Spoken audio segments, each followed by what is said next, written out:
the welcoming remarks from Dr. Rita Indrawati as the Vice Dean for Academic Affairs. To the Honorable Dr. Rita Indrawati, time is yours.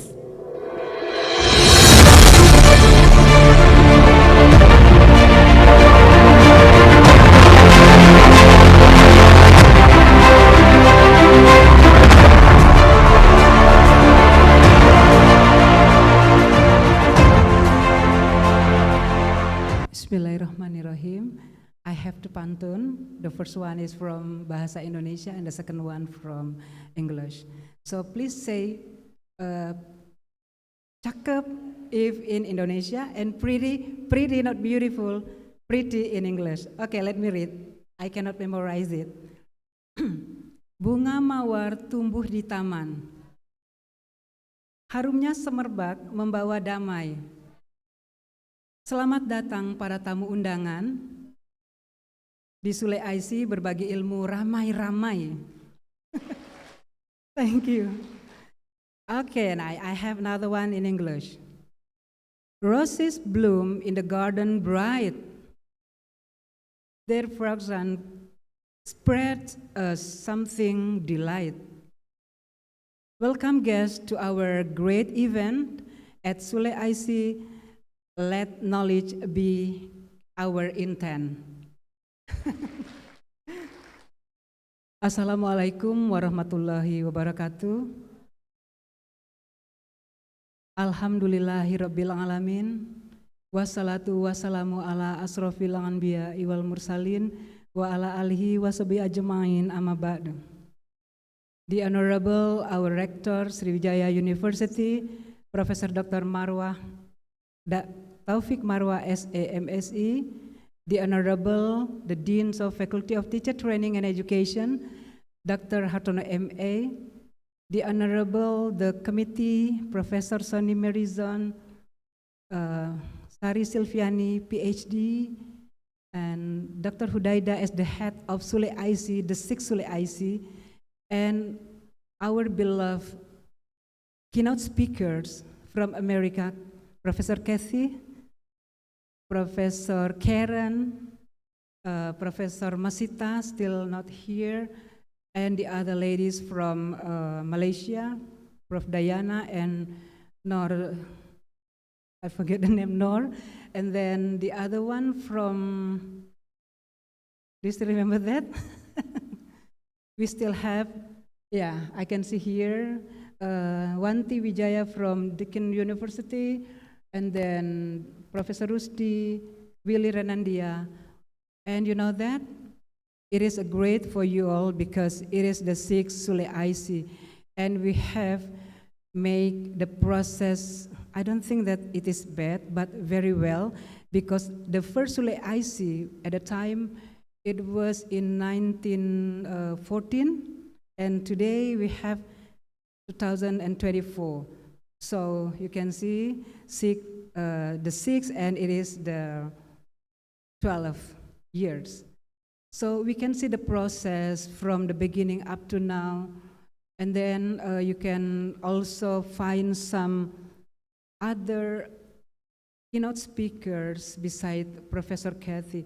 Why should Professor Kathy? Because she was our beloved lecturers, our beloved friends, and then Karen also. Karen is actually my friend. We met before in Japan in 2012, and then in the first SULE IC, Karen came here in order to be the presenter, not speaker.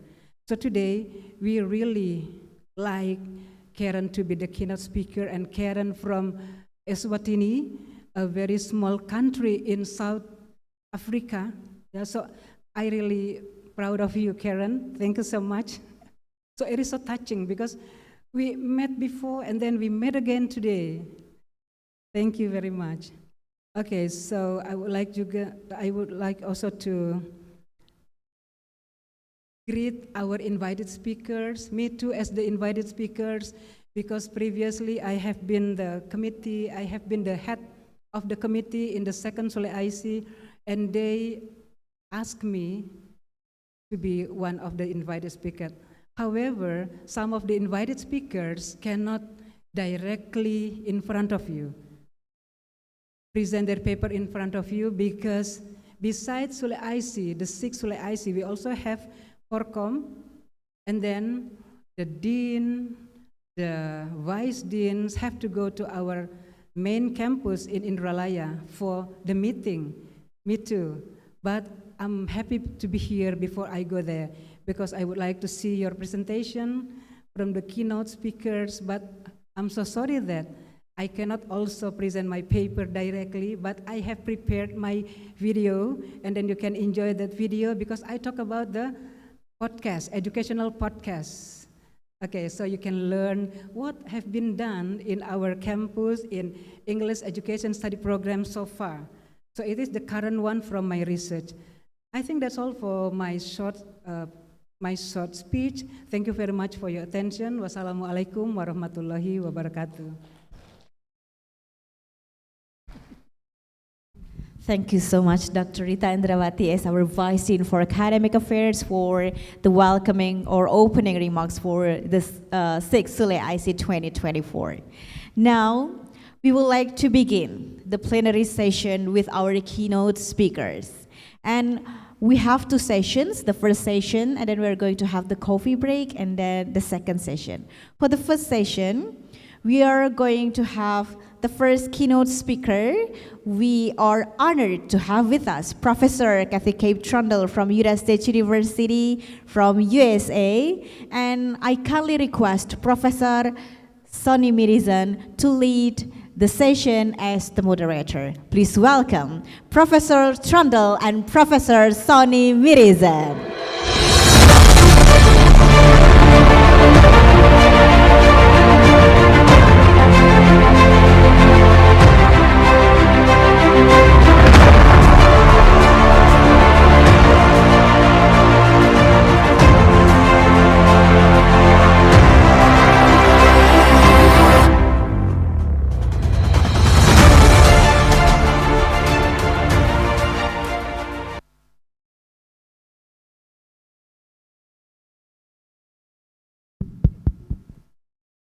Okay, bismillahirrahmanirrahim. Assalamualaikum warahmatullahi wabarakatuh. Alhamdulillah wa kafa, wassalatu wassalamu ala nabiyil mustafa wa ala alihi wa ashabihi wa man tabi'ahum bi ihsan ila yaumil muntaha. Asyhadu an la ilaha illallah wahdahu la syarikalah, asyhadu anna Muhammadan abduhu wa rasuluh. The honorable keynote speakers, the honorable invited speakers, the honorable presenters and invited participants, ladies and gentlemen. Welcome to the 6th Sriwijaya University Learning and Education International Conference 2024. I am Sonny Mirizan. I will be the moderator for the 3 keynote speakers this morning. Professor Kathy Cape Trundle, Dr. Willy Renandia, and Dr. Hartono. It is a pleasure to see you all in this 6th SULE IC hosted by FKIP UNSRI. Okay, without further ado, I'd like to read the CV, the short CV of Professor Trundle. How are you, Kathy?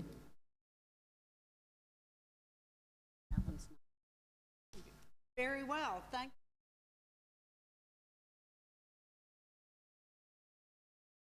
Give it to you.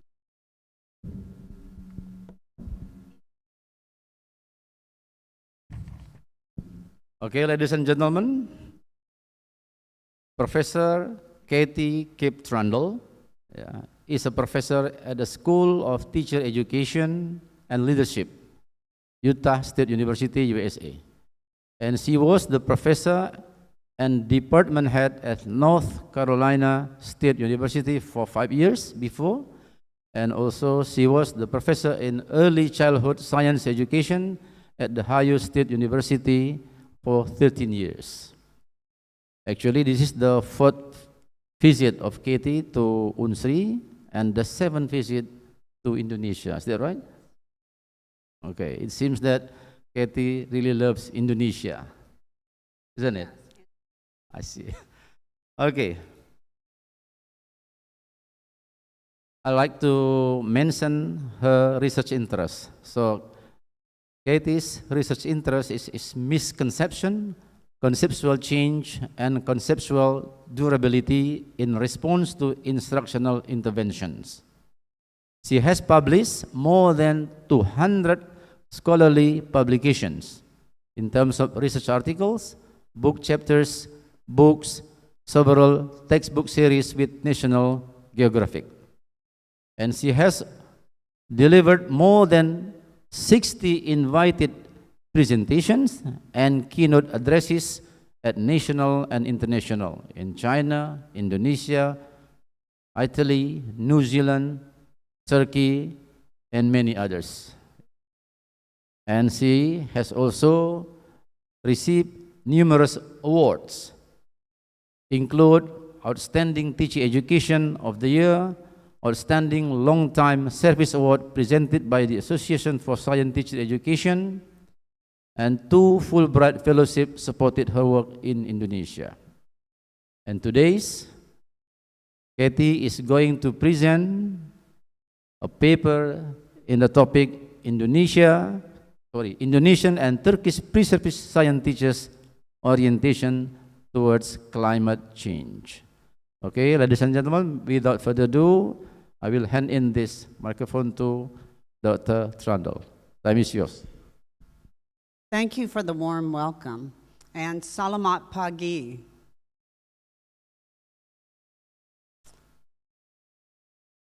And our slides are coming up here.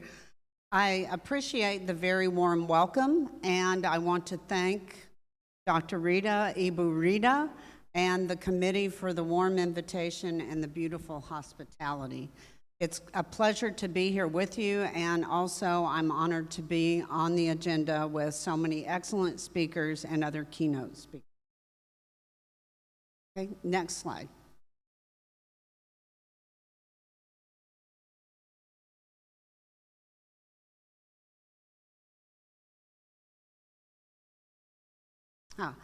And I already said Salamat Pagi to you. My first visit to Indonesia was in 2012 when I did a Fulbright, and that was on Java. So I've had the opportunity to visit several islands in Indonesia: Java, Kalimantan, Sumatra, and then also Bali. So I've had a great opportunities and very gracious host throughout Indonesia. And I would like to thank Pak Hartono for his invitation and support and the work that we've done together. We met at Ohio State University when he was a graduate student. So we've worked together for more than 20 years. And you have very graciously hosted me here at your beautiful university, and I'm delighted and honored to be back. I worked with the Dean's Forum here, and we established some MOUs with Utah State University. So some of these faces look very familiar from last night, and I appreciate their support and collaboration over the years. And then I had the honor of hosting some deans from Indonesia, 13 scholars at Utah State University, and this was in May when they came. And we have snow at higher elevations. So Pak Sofindi and others were here last night, and they came to Utah, and we worked together there and established some collaborations that are ongoing. And for some of our Indonesian colleagues, that was their first experience with snow. So we have a very rich, very productive relationship and collaboration, and I'm deeply grateful for that. So my overview today is to talk about climate disasters in general, what are the global implications of climate change, what are the local implications for Indonesia, and then I will link that into Utah also, since that's my current home. And then I'll share some research. In a short presentation like this, I can give you the highlights and let you know about that very rich and very wonderful collaboration. So in the news, we hear all the time about the climate disasters. So we have more wildfires. We have more and more wildfires in terms of frequency. We have more wildfires in terms of intensity. The ice sheets are melting, which is impacting the sea levels. It's also impacting wildlife, and it's displacing people because they are losing their homes to desertification, meaning where they're not getting enough water, and then in other places they're getting too much water. So we have more frequent droughts, we have longer lasting droughts, we have more frequent and more severe flooding, and that is causing climate refugees.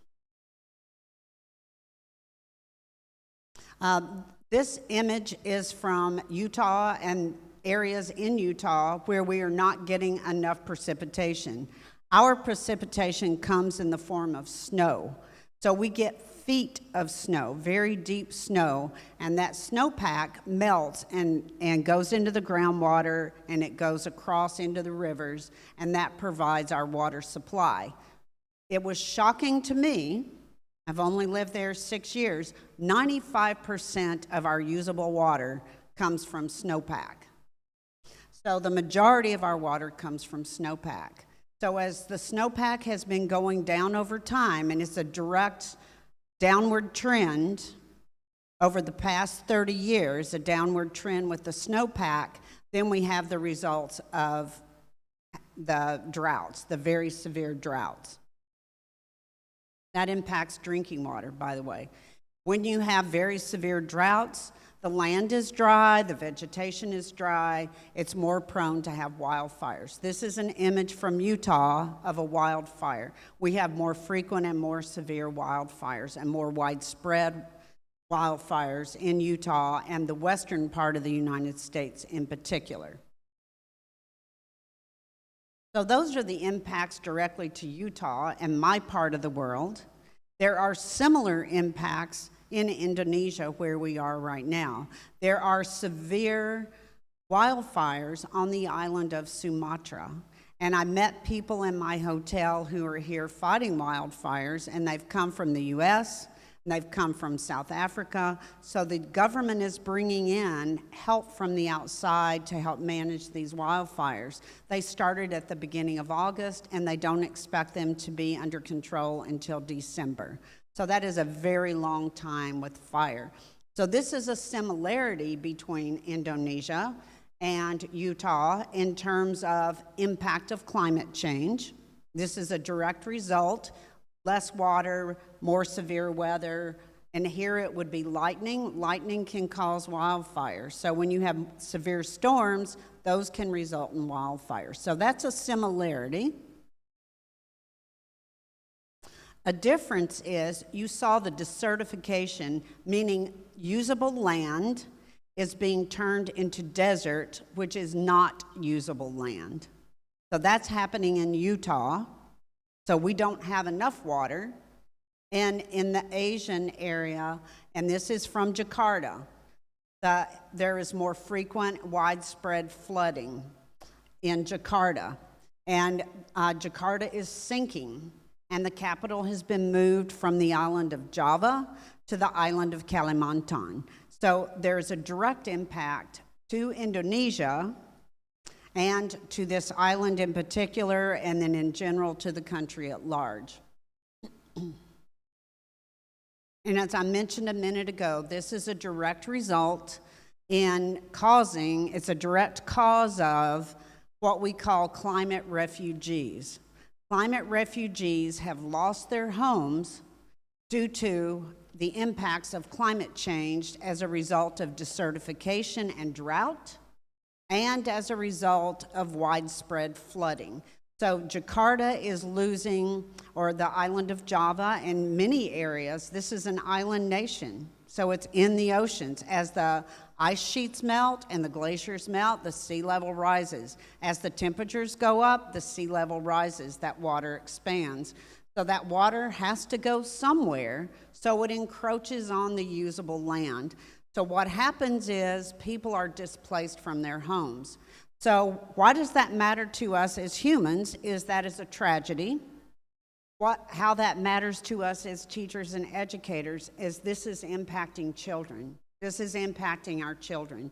And what happens as a result of that, children are, even if they're not experiencing the climate refugees, they're being impacted directly by losing their homes.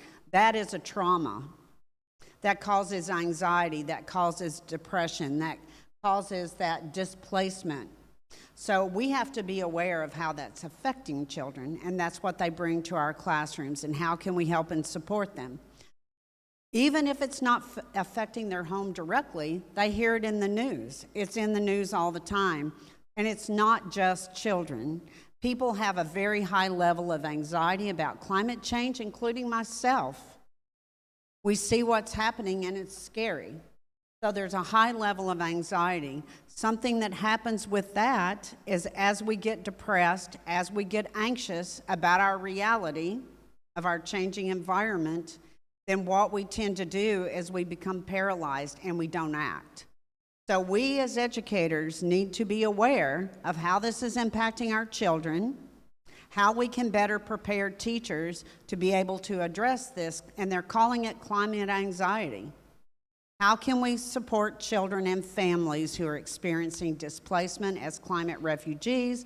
How can we support and help all children who are experiencing climate anxiety?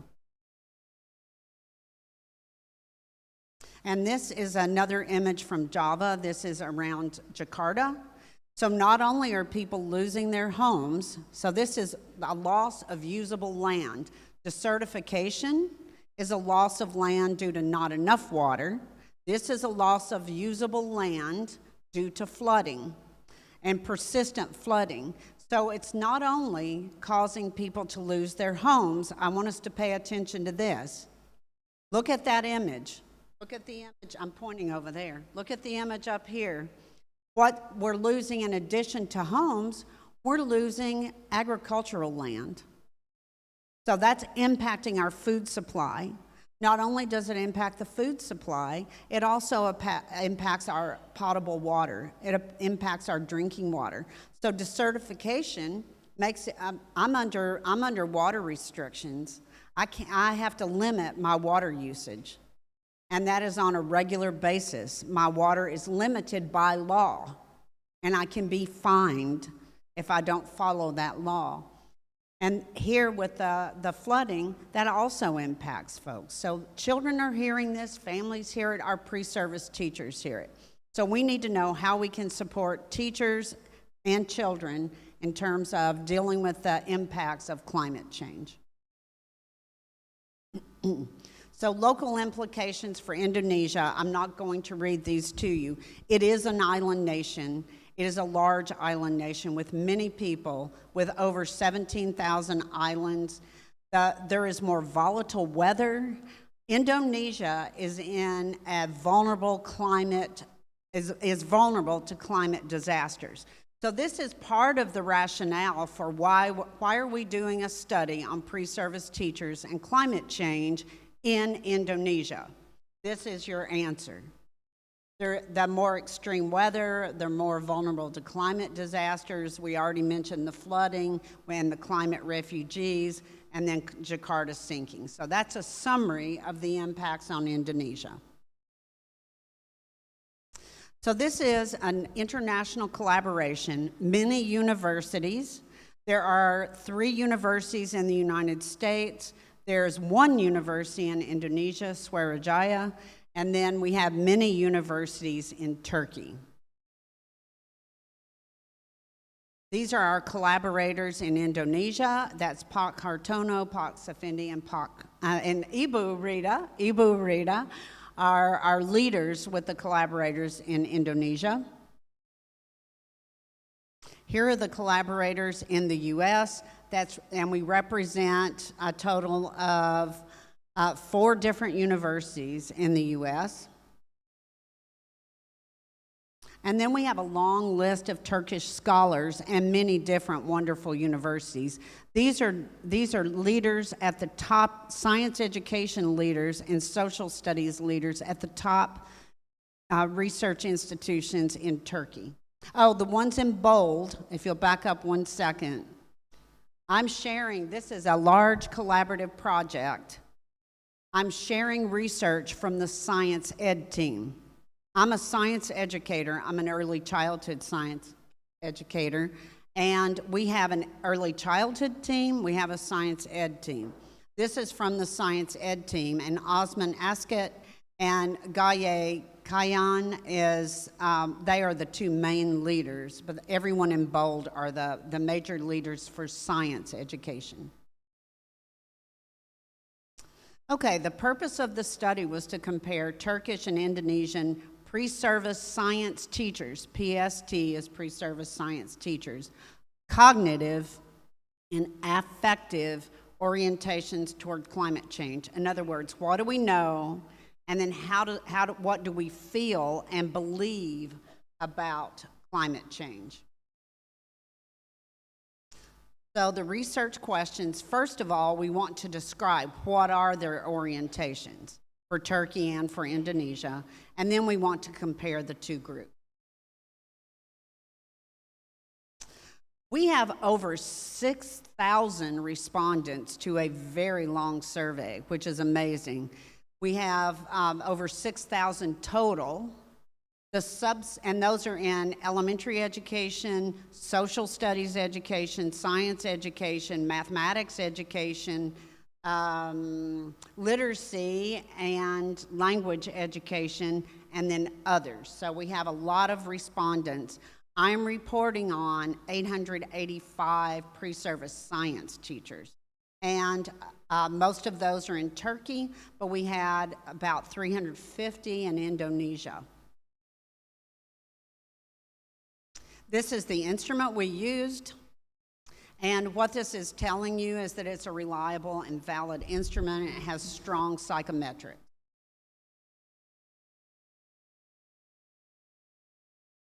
And these are the instrument scales, the subscales within the instrument, and what this is telling us is we have strong psychometrics with that instrument.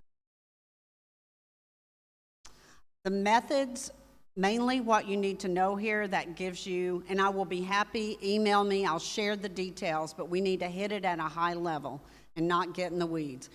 For what I'm reporting today, we did independent sample t-test. We are doing structural equation modeling on the project overall and looking at predictive value of our variables.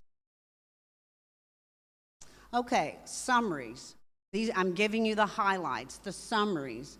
So the similarities between Turkish and Indonesian pre-service science teachers, they both had high levels of awareness. Almost everyone said that they were aware of climate change.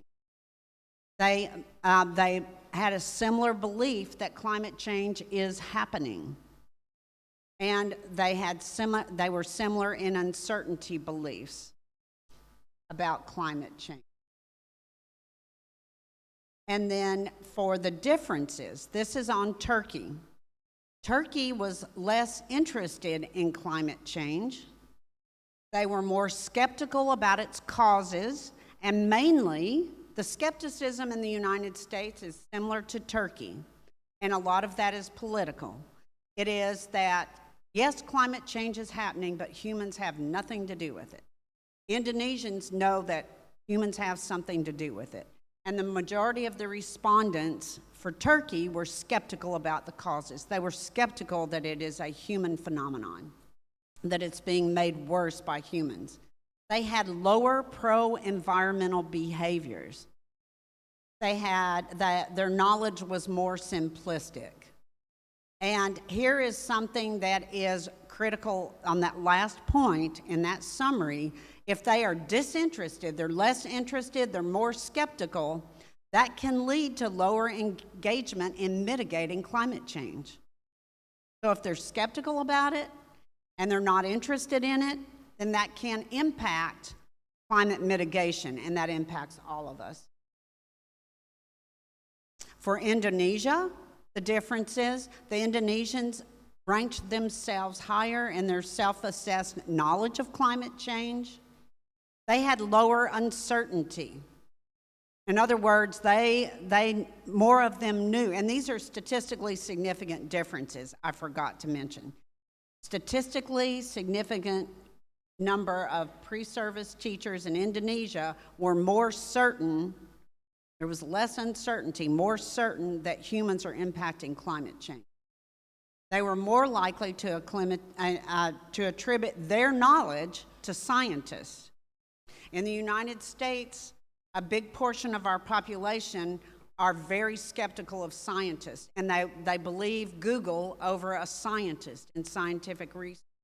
That is more prevalent in Turkey than it is in Indonesia, so that's good news for Indonesia. Then there are higher levels of ecocentric attitudes. That means there were more, statistically significant more, there were more Indonesians, and it was statistically significant Indonesians who believed we should protect the environment because the environment is worth protecting. That I am concerned about nature. I value nature for the sake of nature. That is ecocentric. That we should protect our natural environment because it is important to us. We value it just because it is an important part of our world. They also had higher levels of anthropocentric, which means I need to protect the beauty. I need to protect the beauty of Lombok because I value it for its beauty and I want to go there for holiday. So I value it, but I value it for how I can use it. That is an anthropocentric. That means human-centered. I value it, but I value it because of what it means to me. I value the tropical rainforest because I want those wood. I like the wood that comes from the tropical rainforest. So the difference is valuing for nature's sake, that's eco. Anthro is valuing it because of how I can use it. Okay, the discussion.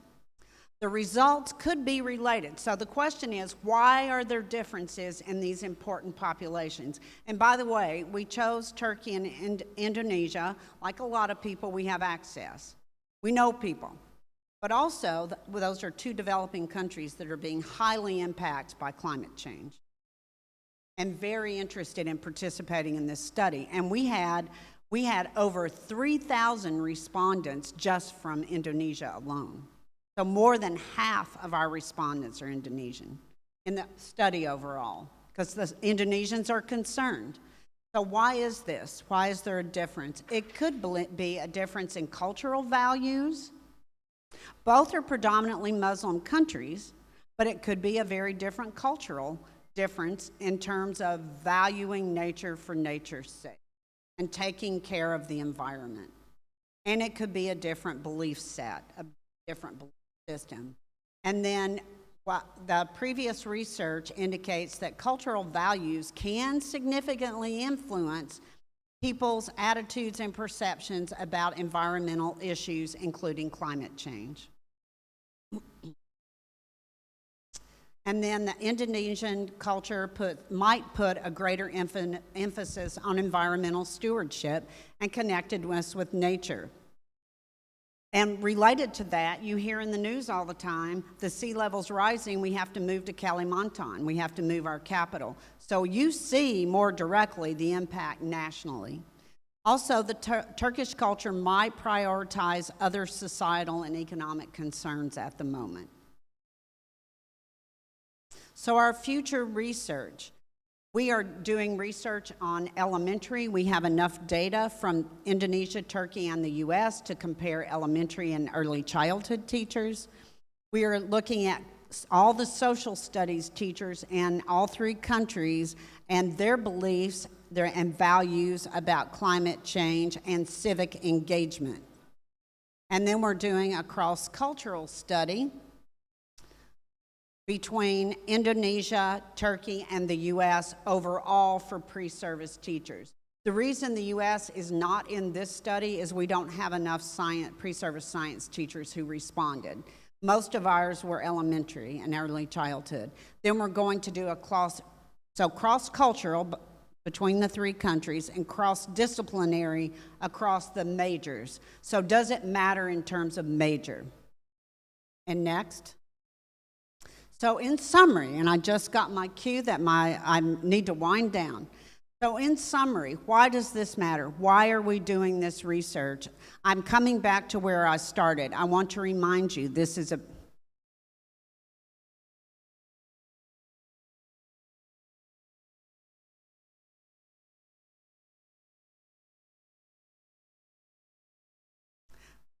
about the children that we teach. And the previous child looks like my grandson. I apologize for that. So if you'll back up to the other one, we got to look at the impact on children. This is the reason it touched me emotionally is this is a climate refugee child. So, and it is traumatic. So it should touch our hearts. It should impact us. These are the children we're teaching. We have to be aware of what they're experiencing. And the next one. So this is where we are, and this is where we need to be. We have to address climate change. We have to prepare teachers better to be able to address these issues, to be more informed, so that we can provide a brighter and better future for our children. That's what they deserve. Tara Makasi.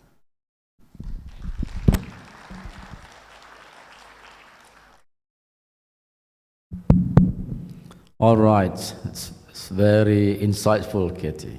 Yeah, the issue about climate change is actually one of the highly discussed topic nowadays. Yeah.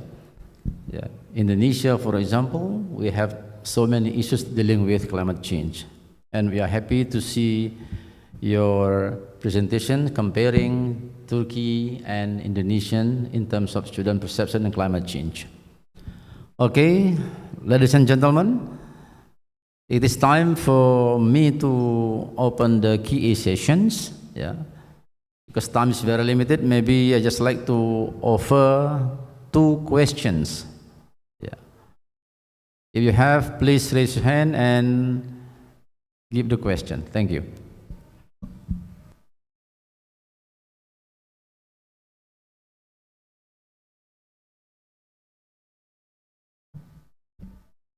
Check. Okay, thank you. One is from Professor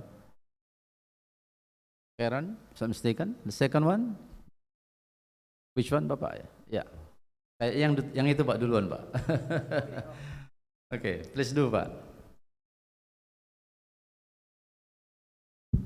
Thank you. Thank you, Katie. It's very impressive. I like your presentation. Now, climate change is global issue. What about the developing development country? What they contribute to global issue about the climate change? That's my question only. Thank you. You want to answer it directly?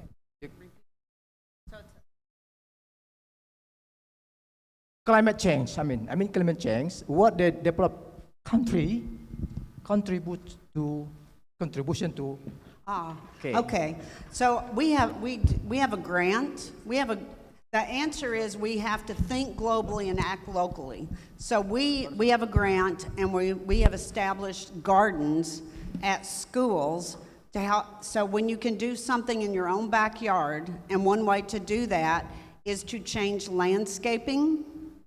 So to support pollinators, and you do a beautiful job in Indonesia, but we need to have less yards and less grass. We need to be planting native plants rather than foreign plants, non-indigenous. We need to be looking at native to support the habitats.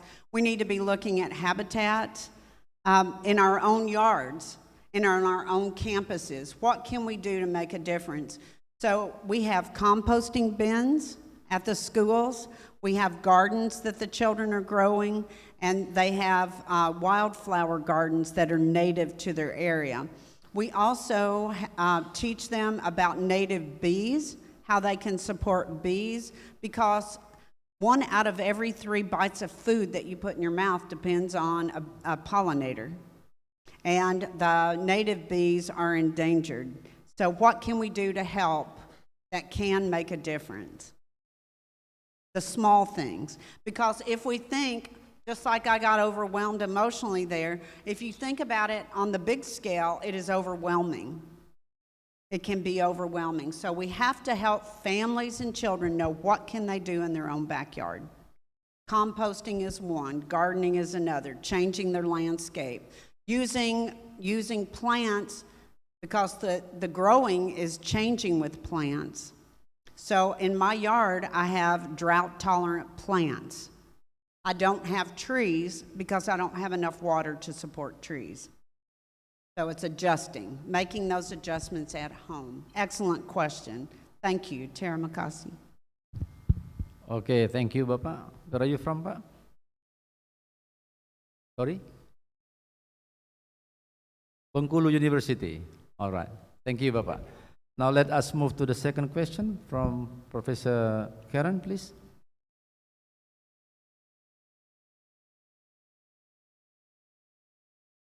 Here it comes. Test. Karen.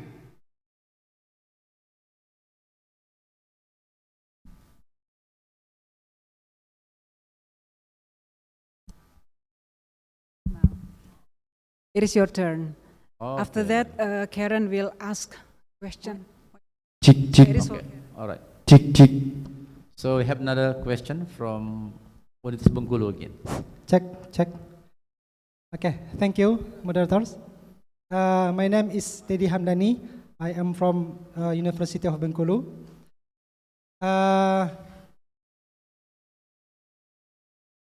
Saya boleh bertanya bahasa Inggris ya, bahasa Indonesia gitu ya.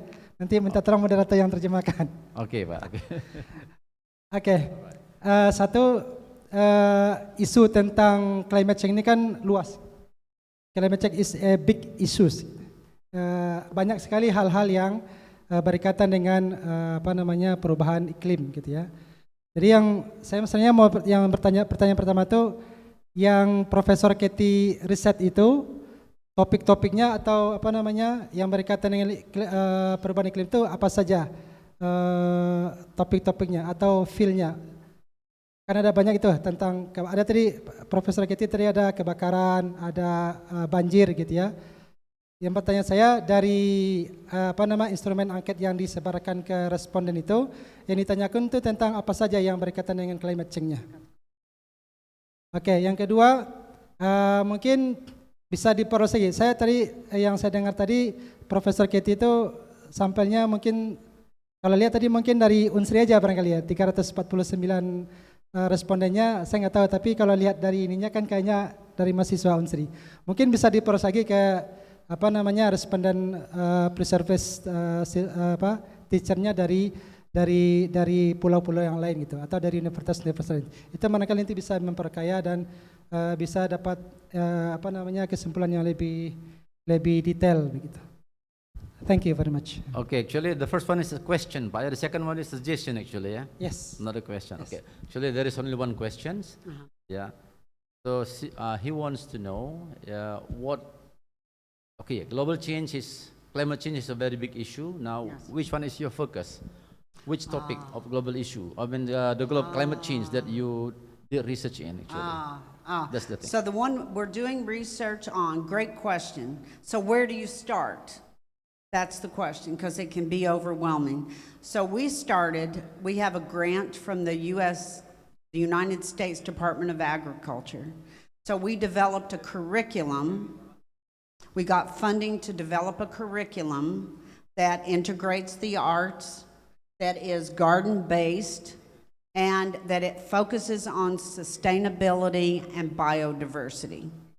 So sustainability is the short answer, and what can we do locally for sustainability? We also have done resource sheets to help teachers and families know what they can do at home, like raised bed gardening, vertical gardening, composting, many other things that they can do at home So we've got that going on, the garden-based learning and developing a curriculum and resources to support teachers. That's one part of it.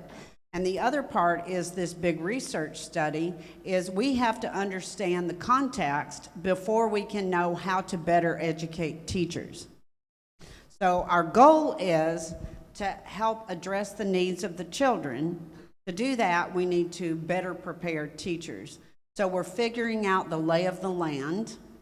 Also, I'm working with Ubu Rita and Pak Hartono on a book on climate change curricula. So curricula to support teachers and ways we can change teacher training. That's because I'm a teacher educator. So I start with what I can do in my own backyard. Excellent question. Thank you. Terima kasih. Okay, thank you. There is still one question from Zoom, actually. Yeah, because time is very limited. Ladies and gentlemen, I need to limit the question, and we think that we need to answer question from Zoom. Yes, definitely. Okay, And let me thank read you, to you. Zoom people, thank you for Yeah, being here. the question is from Yuyun Di Haryanti, and the question is how to teach social studies in elementary schools to integrate climate change material. That's an excellent question too. The thing that we have done really well is isolating topics. So we separate science from literacy, from math, from social studies. The best thing we can do is to make it relevant for children, and that means to integrate. So, in terms of our project with the garden-based learning, we're integrating the arts. We integrate literacy, we integrate social studies, and we integrate mathematics. So in terms of social studies, I think the best thing to do is to look for where there are thematic inquiries. My daughter in middle school did an inquiry project on cranes in the United States, whooping cranes, and they read a piece of literature, Sand County Almanac, that dealt with cranes. They went actually to Wisconsin from Kentucky, a long ways away, to the International Crane Foundation. They did research on cranes, and then they wrote a proposal to their local government to put in a wetlands for when those cranes migrate, they could stop over in Kentucky. So it was authentic writing for the literacy in terms of making an argumentative case for actual politicians, writing a grant proposal. In terms of the social studies, we've been looking in terms of garden-based learning, we're looking at indigenous gardening practices and looking at cultural connections with gardening. There's nothing more cultural than food. Food and the arts are very cultural, and those are integrated into our curriculum, and we're very specific about that. In terms of the research we're doing that I just reported on, we're looking at civic engagement. Civic engagement means I feel like I'm responsible to contribute to my community, that I need to be a responsible citizen. What can I do to help my fellow man and woman and child? So we're integrating that also. All right, I think the question has been answered, right? It's clear enough. Don't need to repeat it again. Siap-siap. Okay. Ladies and gentlemen, time is very limited. I think I cannot offer more chance to ask questions, yeah? So let us conclude the presentations from Professor Trundle that climate change issues, awareness is very, very important issue. In some part of the world, yeah, people are aware about this, but in some other parts, people do not aware about this.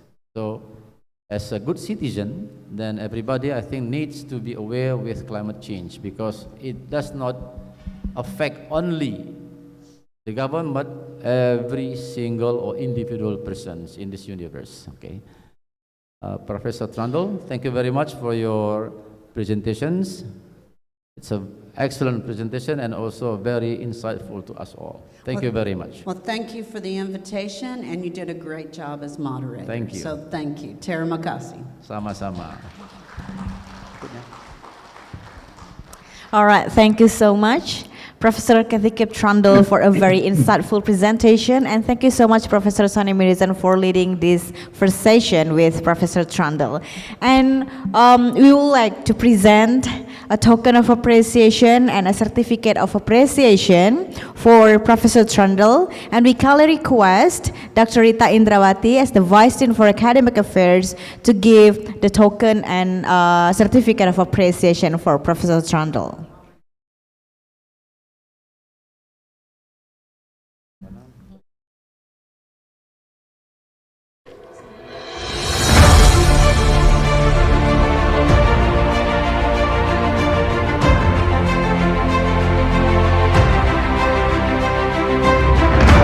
All right, please give your big round of applause for the token of, for the certificate of appreciation for our keynote speaker, Professor Trundle. And this is the token of appreciation for Professor Trundle. Symbolizes our respect and appreciation for her as the keynote speaker in this 6th SULE IC conference. The last one.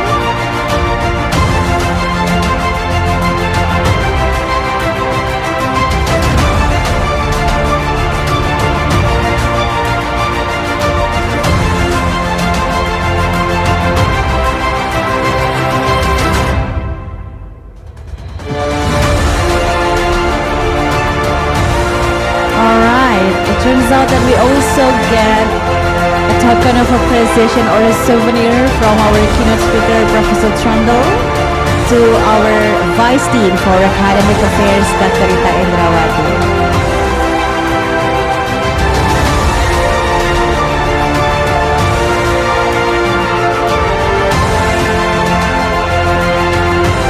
And another one as well, Professor Trundle is giving another souvenir for our moderator, Professor Sonny Mirizan.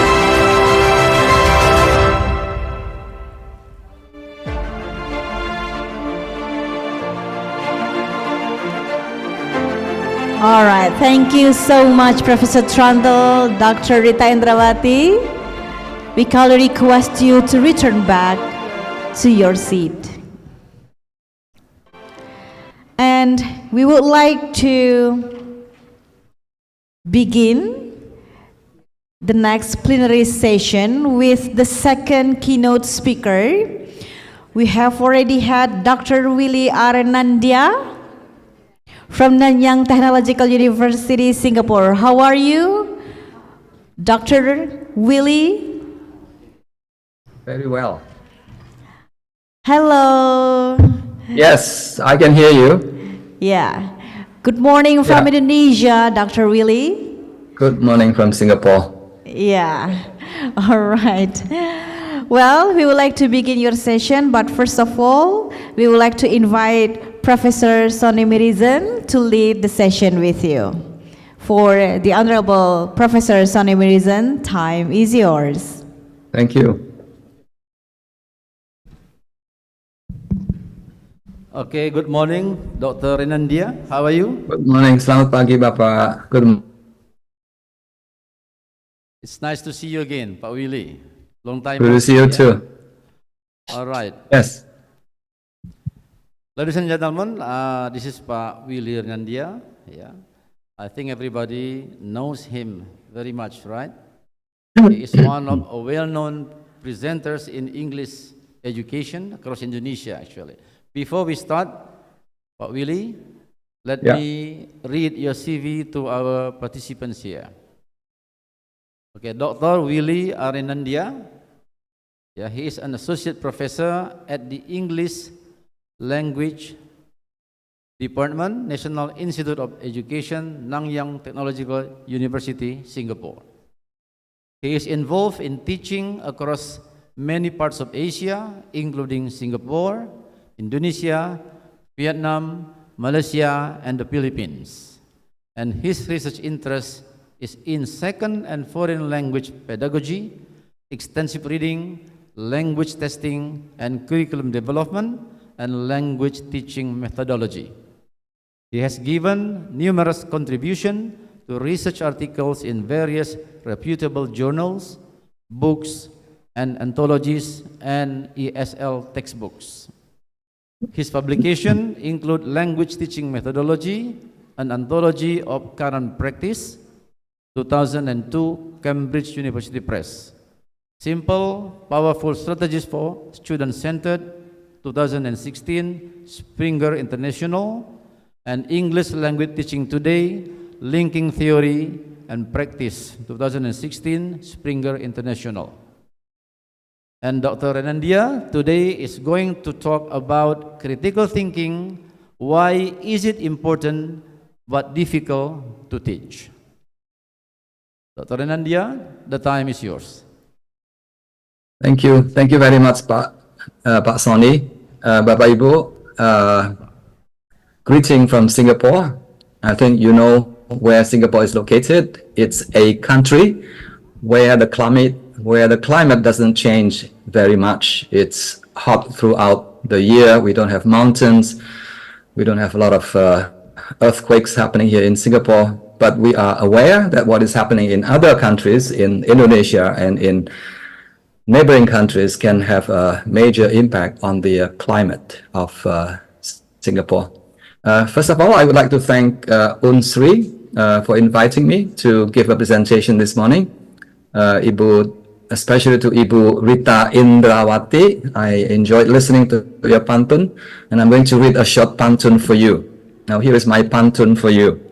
Ibu Rita, I hope you enjoy my pantun. Bunga melati harum mewangi, tumbuh subur di tepi taman.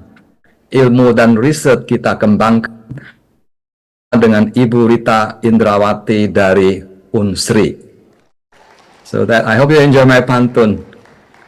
It was generated by ChatGPT. Actually, it's not my original pantun, but it was something that I just developed using ChatGPT.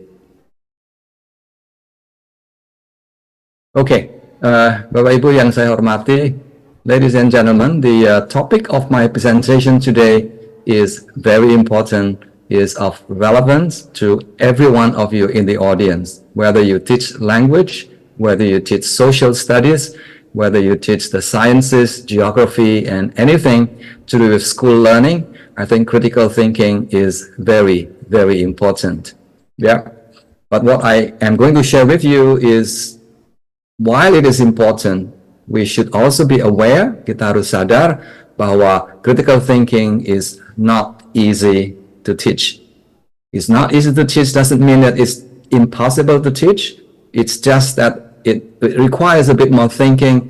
It requires a bit more effort if we want to help our students to be able to think more critically, both in the classroom and also outside the classroom. Before I do that, let me just introduce again my university very briefly. The name of the university is Nanyang Technological University, located in Singapore, and I belong to the School of Education within the university, and the name of the School of Education is known as the National Institute of Education. We offer a wide range of teacher education programs at the pre-service as well as at the in-service level, and we also offer a range of graduate programs. The ladies that you see on my screen, those are Bapak Ibu dosen dari Indonesia, dari UM Malang, dari UNJ Jakarta. Beliau-beliau ini sudah menyelesaikan program S3. They've completed their studies in my university. Some of them did their studies in language education, and some did their education in mathematics education. And the first lady on the left-hand side, I think she completed the studies in the humanities, specializing in sejarah Indonesia. And all of them, importantly, all of them were sponsored by LPDP, by the Indonesian government. So it's completely free for them. So if you're thinking of doing your graduate studies, you don't have to go very far. Just, fly in and out to Singapore and consider NTU or NIE as your destination. Bapak Ibu sekalian, I will start my presentation by asking you some questions. Please feel free to nod your head or shake your head in response to my questions. Nodding means yes, shaking means no. Okay? Let's do that together. Number one, driving is safer than flying. Yes, no? Silakan mengangguk atau menggelengkan kepala. No. I think you got it right. Driving is not safe, actually. Flying is safer. So when you think about going to Singapore, please fly, don't drive. Number two, shake your head or nod your head. Women are bad drivers. Yes or no? No, women are very good drivers, yeah? Okay. Number three, rich people are greedy and selfish. Orang kaya itu biasanya sangat selfish, egois begitu ya. Yes, no? I hope the answer is no, yeah. The next one, number four, people with tattoos are troublemakers. Itu yang tubuhnya penuh dengan tato di muka, di tangan, di kaki, di perut. Are they good people or are they troublemakers? Yes, no? Silakan mengangguk atau menggeleng kepala. Okay, number five, I think you will be nodding your head now. People from Palembang are smart, yes? You're nodding your head. Number six, learning English is hard. Yes? No? Learning English is hard? I think the answer, if you ask me, the answer is no. Ibu Sapti, the answer is no, not yes. I will explain to you why learning English is not very difficult later. But the point of my questions to you is very often we respond to questions, we make decisions very quickly, without thinking very carefully about our responses. And today we're going to learn together that critical thinking actually requires that we think carefully and we think more slowly and more clearly as well. So Bapak Ibu sekalian, ada 3 poin. There are 3 things that I want to share with you this morning. The first one is we'll spend like 1 minute or 2 minutes trying to understand what critical thinking is all about. Apa sih yang dinamakan critical thinking? Are we critical thinkers? Are you, as a teacher in the classroom, are you critical thinkers? Are your students critical? Yeah. And number 2, the importance of the reasons why we need teach thinking skills. Kenapa sih? What are the benefits? What are the reasons for people, for you, for me, for educators to be concerned, to be asking themselves questions as to why we should be teaching critical thinking skills. And the last one is the pedagogy. What should we do? Apa yang bisa kita lakukan di kelas bahasa, di kelas social studies, di kelas sejarah misalnya. Bagaimana mengajarkan critical thinking skills. So 3 things that I want to share with you, yeah? Let me begin with the first one. So what is critical thinking? I have a very simple, very easy definition that will help us remember what critical thinking is all about. Ini critical thinking dalam bahasa yang sederhana adalah is the ability to think, number 1, clearly, number 2, carefully, and I will add another thing, slowly. So critical thinking requires that you have the ability to think clearly, carefully, and slowly, not very, very slow, but slow enough for you to consider options, possibilities, perspectives, and so on and so forth, so that you understand what you are dealing with, so that you understand very clearly what the problem is that you're facing. And once you have done that, I think you are in a very, very good position to make decisions, to take actions, and so on. Yeah, so critical thinking is thinking clearly, thinking carefully, thinking slowly, so that you understand better, and then, and only then, you can make good decisions and you can take actions. Yeah. So here is a further elaboration of what critical thinking is about. Critical thinking is this one, yeah, and all these things will be repeated throughout my presentation. Number one, critical thinking is having strong knowledge base. Tanpa dasar pengetahuan yang cukup banyak, it's difficult for you, for me, for your students to be able to think critically. So knowledge is the foundation. Yeah, without that knowledge, it's difficult for you to think critically.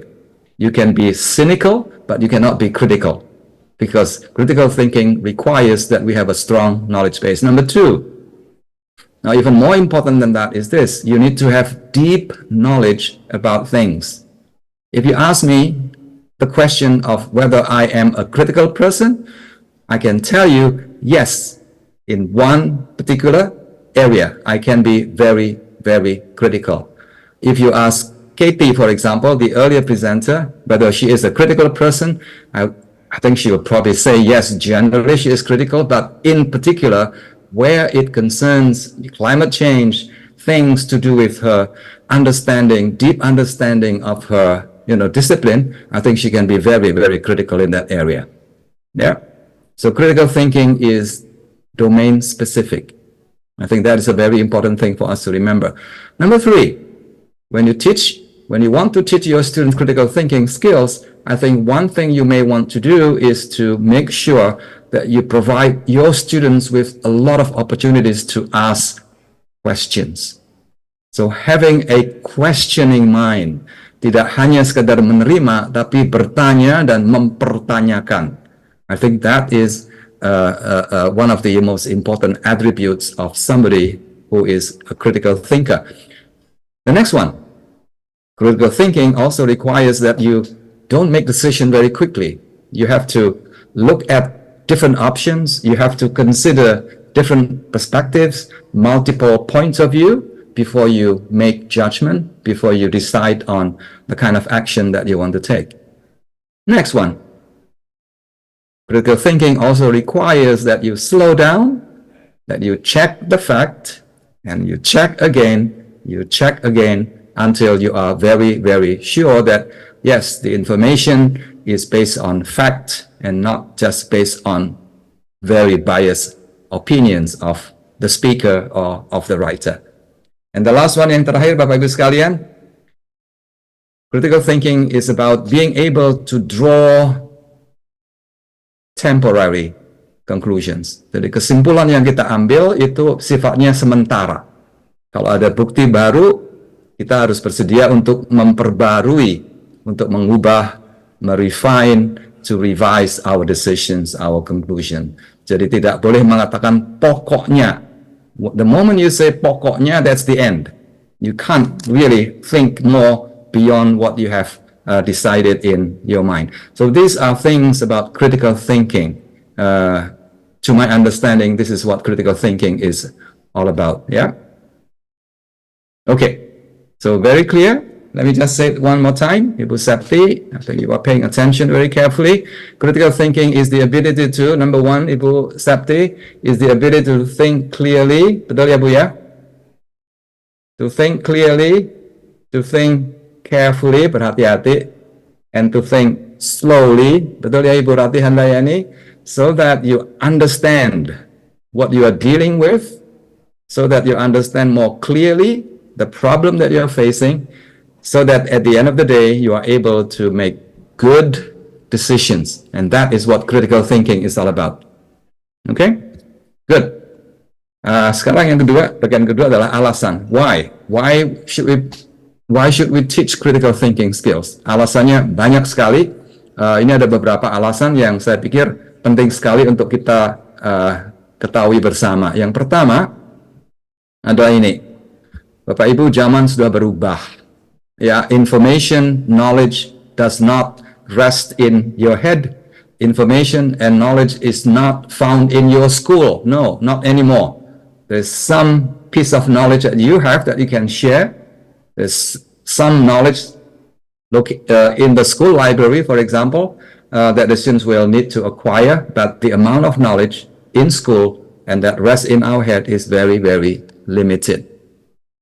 Yeah. So we should make the best use of our time. We should stay away from just teaching students how to remember facts. Ibu Septi masih ingat ibu kota Afrika Selatan, masih ingat ya Bu ya? Masih ingat namanya apa Bu, ibu kota Afrika Selatan?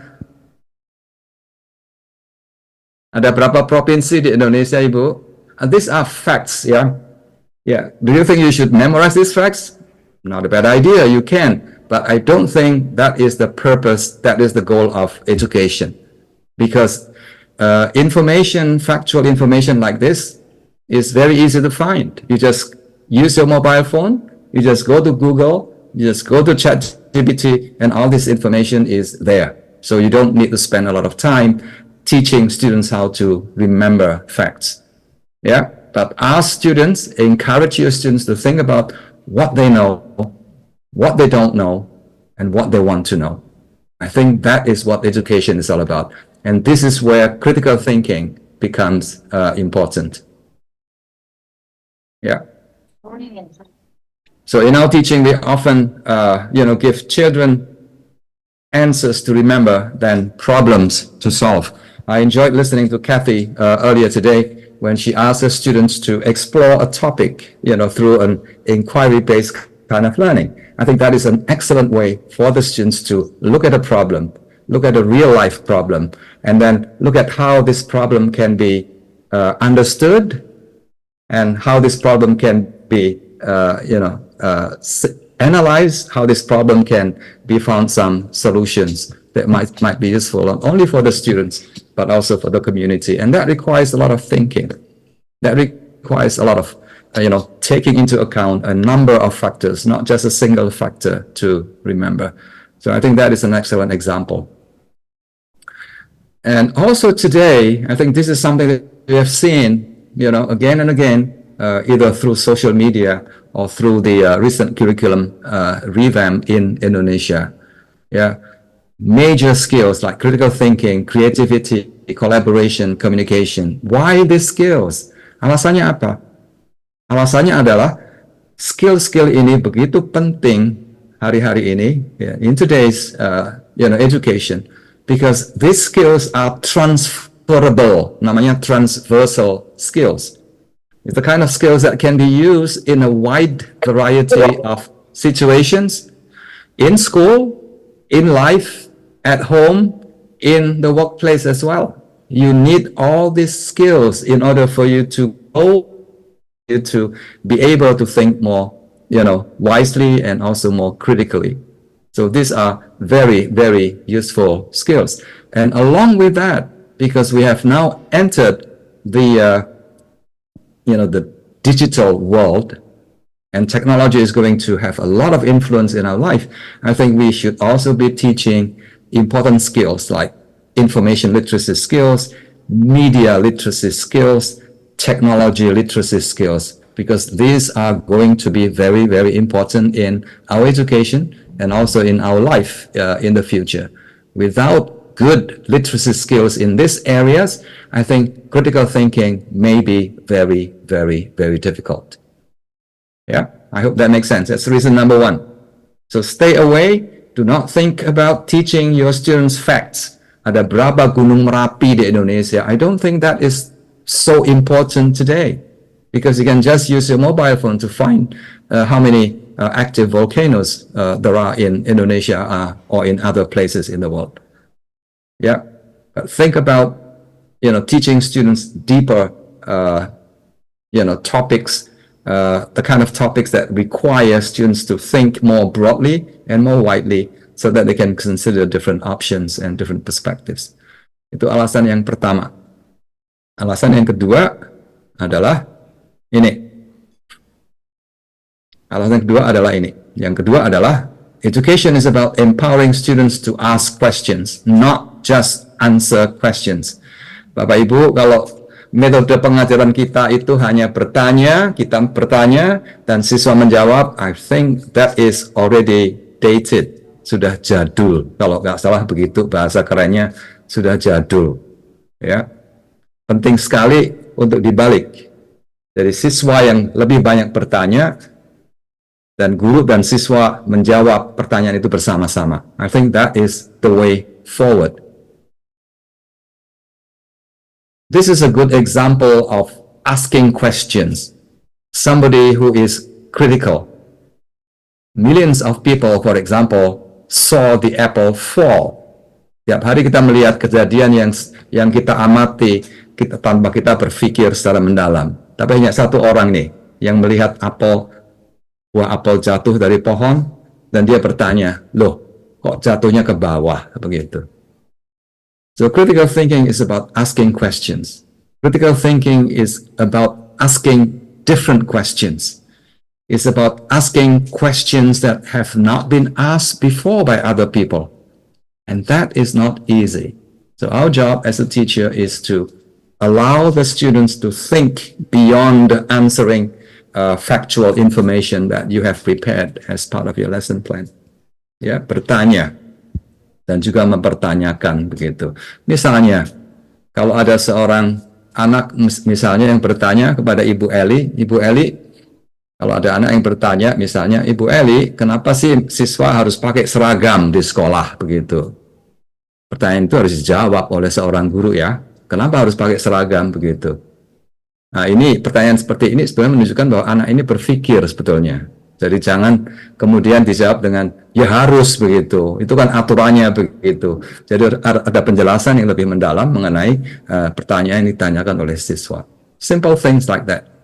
So in other words, thinking about or making the usual, hal yang sehari-hari menjadi tidak umum.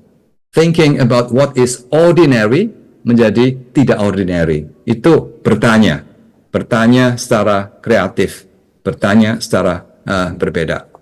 Ya. Just to continue a bit further, di kelas biasanya kita bertanya, we ask questions, and the kind of questions that we ask itu sering disebut sebagai pertanyaan yang tipis, thin questions. Ini jenis pertanyaan yang jawabannya mudah sekali begitu loh. Dijawab dengan satu kata, dijawab dengan dua kata, atau dijawab dengan yes atau no begitu. Namanya thin questions, easy to answer. I think today we should focus more. Yang sebelah kiri sih boleh, tapi yang sebelah kanan mestinya lebih banyak. Jenis-jenis pertanyaan yang lebih berbobot begitu. Thick questions. Now these are the kind of questions that are harder, lebih sulit dijawab. Ya. Kalau pertanyaan itu sulit dijawab, itu kesempatan siswa untuk berpikir bersama dengan temannya, bersama dengan guru, untuk mencari jawaban, mencari berbagai macam solusi yang dimungkinkan. Ya, and this is where the students need to provide evidence. Students need to really think and consider not just one single answer, tetapi menjawab dengan berbagai macam kemungkinan. So critical thinking is about that. So the implication of this is clear. Ibu Tri Oktaria yang ada di hadapan saya di Zoom, kalau begitu multiple choice question itu perlu dipertahankan atau tidak, Ibu? Multiple choice question itu hanya yang jawabannya hanya satu ya, A, B, C, D. Milihnya jawabannya A, B, C, atau D. Jadi multiple choice question ini perlu dipertahankan atau dihapus saja. Ibu Tri, silahkan dijawab. I think your audio is off. I'm sorry. Yes. Ada yang bisa menjawab? Pak Moderator, mungkin silahkan menjawab. Pak Moderator, ini pertanyaan yang sangat-sangat penting untuk kita semua ya. Multiple choice question yang begitu populer bukan hanya di Indonesia, not only in Indonesia but also in many other places in the world. Multiple choice questions. Should we pertahankan? Should we continue to use multiple choice questions in our education? Pak Moderator, silakan dijawab. Yes, no, maybe. I think so. Yeah. It's one of You the think so? alternative. It's one of the alternative in assessing student ability. Okay. Yes, I have nothing against multiple choice questions, but I think we need to use the kind of test, the kind of exams that require the students to demonstrate their thinking. Multiple choice question itu thinkingnya sedikit sekali. Sedikit sekali. hanya mengingat ya, mengingat apa yang sudah mereka pelajari, kemudian menjawab A, B, C, D, begitu. Ya, again, my message to us, to you, to me, to everyone is that I think we should not use multiple choice questions as much as we used to, tidak terlalu banyak, tapi I think we need to consider using other ways of assessing, of evaluating student learning. So I hope you are with me on that, yeah? The kind of questions that are harder to answers. Ini ada resikonya juga, karena guru seringkali akan mendapatkan situasi di mana guru itu tidak tahu jawabannya, begitu. Yeah. And sometimes you feel bad because you don't know the answers. My suggestion to you is don't worry. Don't worry too much if you don't know the answer. If you don't know the answer, that's a good sign. You know, you can tell your students to say that, well, I don't know the answer, but let's work on it. Let's learn together. Mari kita belajar bersama. Mari kita melihat di Google. Mari kita melihat di ChatGPT atau sumber-sumber lain. Yeah, so not knowing the answer is not a bad thing. I think it's a very good thing because you are showing your students that, hey, let's learn together. You and me, let's learn together. I think that's a good thing. Yeah. Okay, next one. Alasan ketiga. Education is about teaching students to become independent learners. Berpikir mandiri. Selama di sekolah itu biasanya siswa tergantung kepada buku pelajaran, tergantung kepada guru. Iya, betul. Tapi mestinya tidak selamanya mereka tergantung kepada guru atau dosen. I think, so what we need to do is to teach them how to become independent. Tidak hanya diberi ikan, betul ya Pak Made? Tidak hanya diberi ikan, tapi juga diajari cara memancing, begitu. Memancing di sungai atau di laut, begitu. So, our job today as an educator, in the digital era, di zaman teknologi sekarang ini adalah teaching our students to become independent learners, teaching them where to find new knowledge. Ini penting sekali, where to find new information, new knowledge, how to find it, and which one to keep. Tidak semuanya harus disimpan ya. Terlalu banyak pengetahuan sekarang ini. So we need to be selective, we need to know what to do with the knowledge, with the information that we have obtained from the internet and from other sources. Yeah, as I mentioned early on, knowledge, zaman sekarang, knowledge is right in front of us. You are holding knowledge all the time. Your mobile gadget is a wonderful source for you to find almost anything. Mau belajar masak, jenis apapun dari seluruh Nusantara itu ada di sana. Zaman dahulu kita harus beli resep ya, resep masakan di Gramedia misalnya begitu. But now you don't have to. If you want to know about the geographical, locations of countries in the world, just click on the, mobile phone and you find the information there.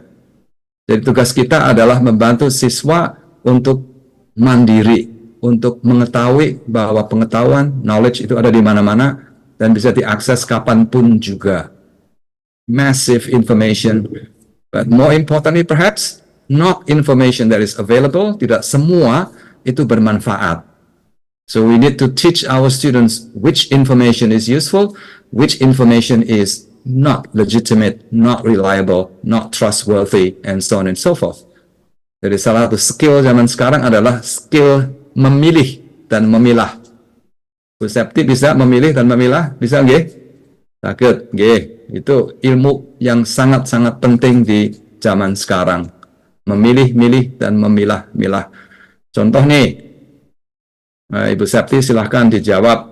Misalnya ada seseorang yang baru mencari informasi di internet, misalnya mengenai penyakit kanker.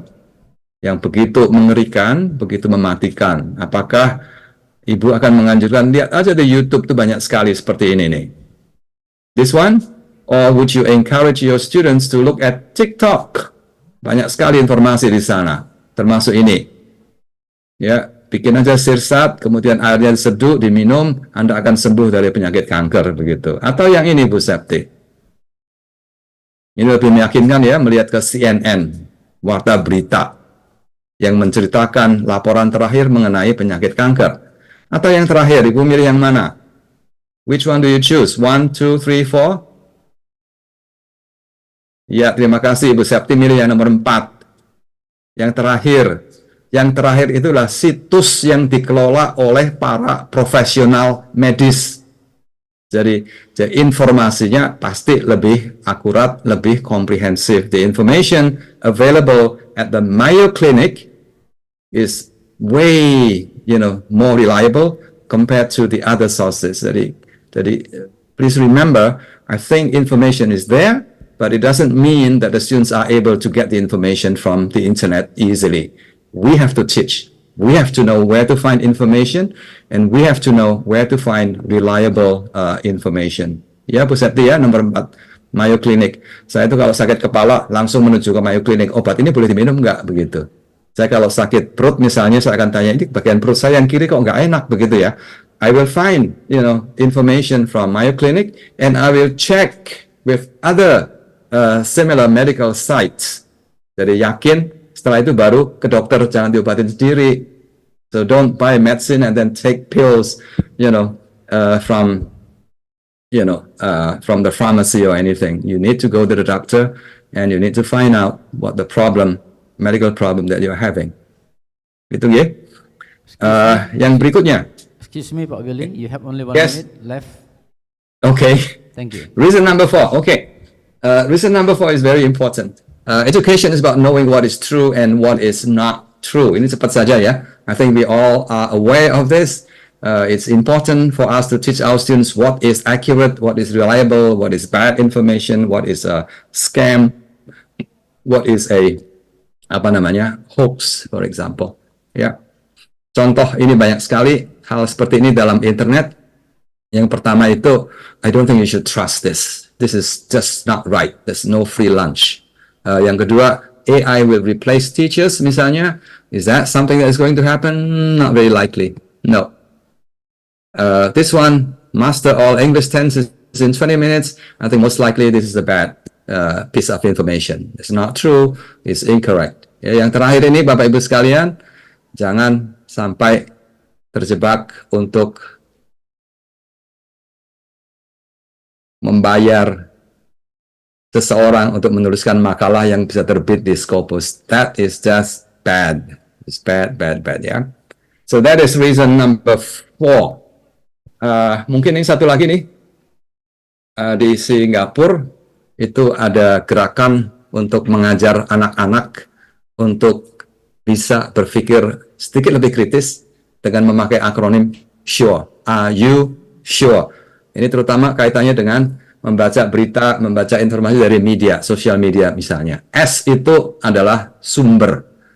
Ya, sebelum kita percaya beritanya, cari dulu sumbernya dari mana. Apakah sumbernya is the source reliable, trustworthy? And number 2, do you really understand what you're reading? Do you really understand what you see? If the answer is no, then that is for you to find out more. Asking questions, asking your friends, asking your parents, asking your teachers. And finally, setelah itu baru kemudian membuat keputusan, mengambil keputusan, yes, this information is good, is reliable, so forth. Jadi ini 4 alasan yang sangat penting untuk guru-guru ya, untuk mengajarkan critical thinking. Mungkin di sini saja, dan saya akan menjelaskan satu hal yang penting sekali. If that is the case, apakah ini sulit mengajar critical thinking? Yeah, remember the title of my presentation is critical thinking. It is important, but it is hard to teach. My answer to that is yes. It is not easy to teach critical thinking, but it's not impossible. It is doable. As long as you remember that critical thinking requires that we think clearly.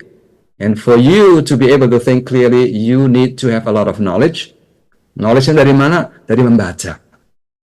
Teman-teman, adik-adik, anak-anak Indonesia kurang membaca. Maka pengetahuannya sangat terbatas, dan pengetahuan itu tidak bisa dipakai untuk berpikir kritis. So that is reason number 1. Reason number 2. Ya, kenapa sulit? Yang kedua adalah we think too fast. Yang kedua adalah we think too quickly. Memang dari sononya begitu. Ya, That's what we do on a daily basis. We see somebody, we meet somebody, we make decisions very quickly. Berdasarkan penampilan, berdasarkan wajah, berdasarkan pakaian, berdasarkan pendidikan, langsung kita memberi kesimpulan, seseorang dengan gelar yang begitu banyak pasti orang baik. Tidak. Belum tentu, maksudnya begitu. Yeah, we think too fast, we think too quickly. I think if we are able to think more clearly by doing a lot more reading to increase our knowledge, I think we are in a better position to be able to think more clearly and critically. And number two, if we slow down a little bit, I think we'll be able to teach our students to be more critical in in whatever they do in the classroom. Mungkin begitu Pak Moderator. Okay, thank you Pak Willy. Mohon maaf belum selesai sebetulnya, but there you Nice go. and excellent presentations, ladies and gentlemen. Critical thinking, why is it important but difficult to teach? And we have already got the answers. There are 4 reasons, right? Okay. Actually, I don't feel good to stop your presentations, because the topic is very interesting, right? Okay, thank you Pak Willy. Now I'd like to offer an open Q&A sessions. In case there are some questions from the audience, please do. One from Ibu who? Please do, Bu.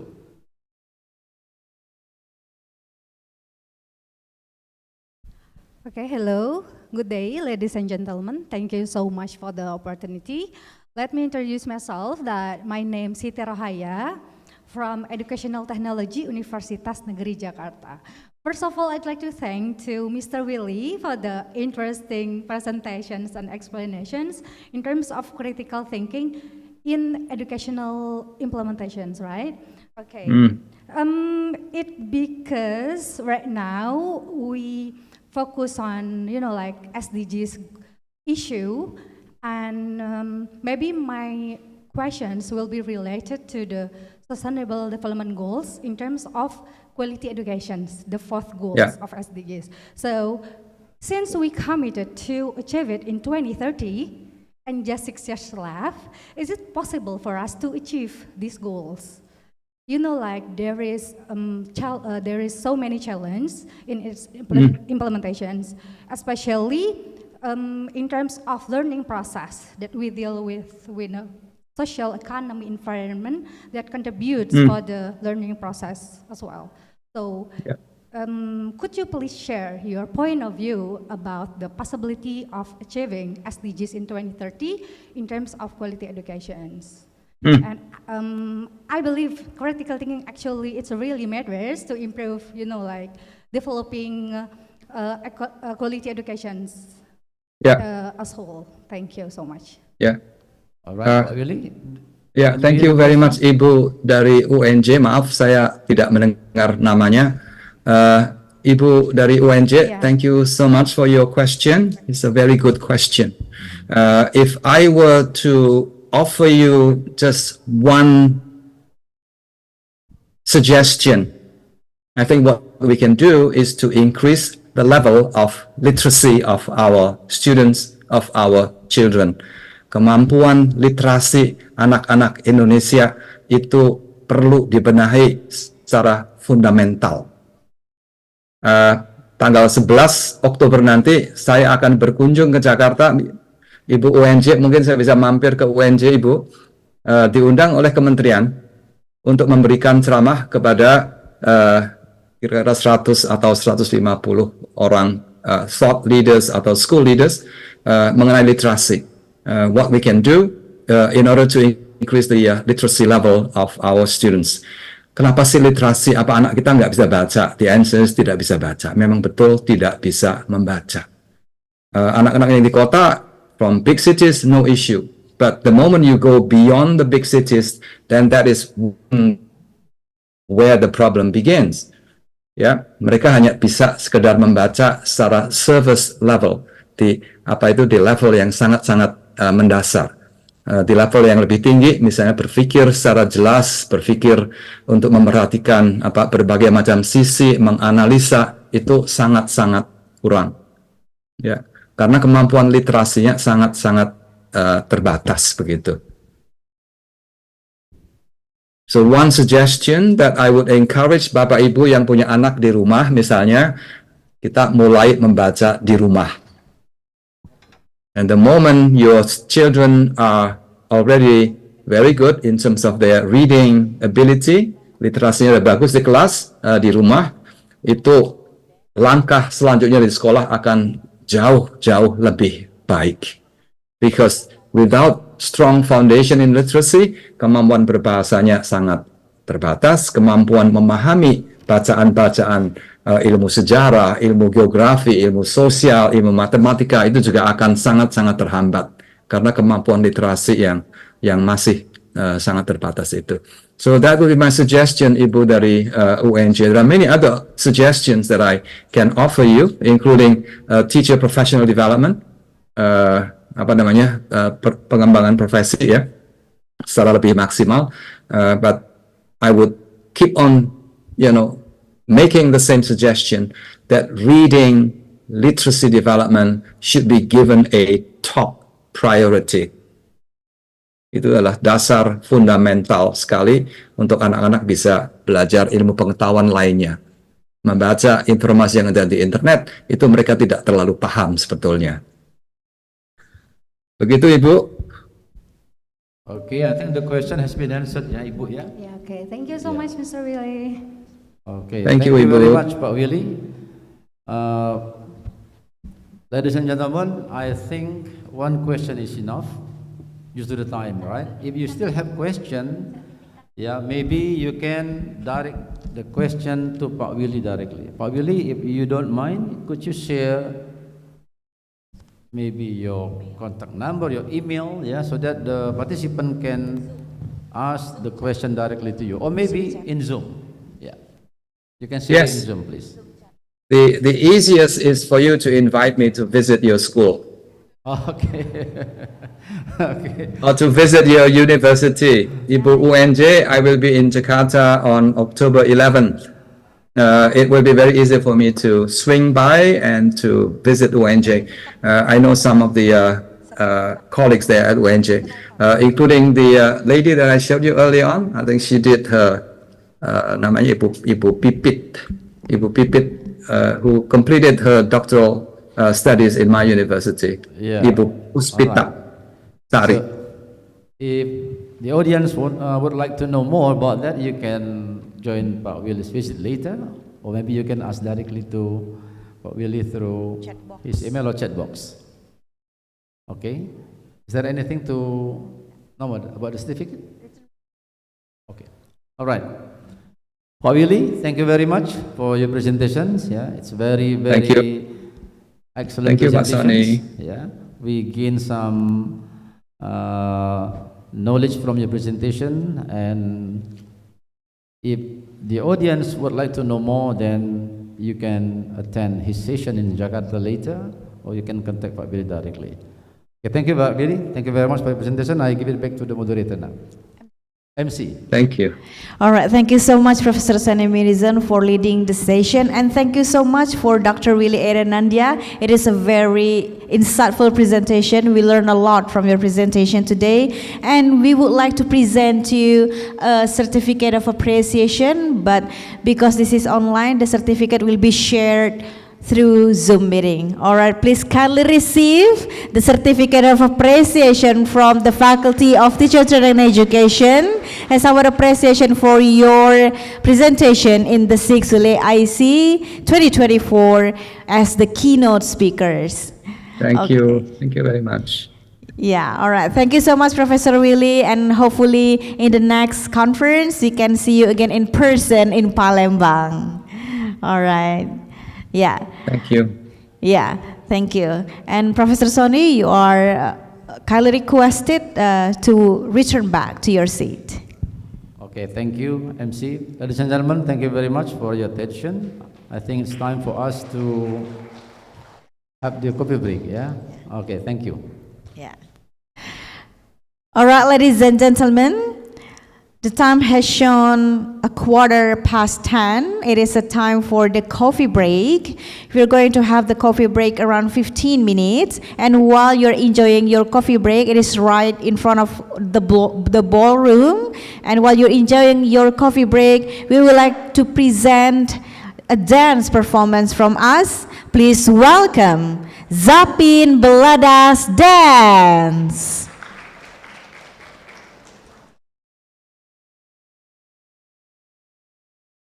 While enjoying the performance, you are welcome to have your snacks and coffee in front of our ballroom.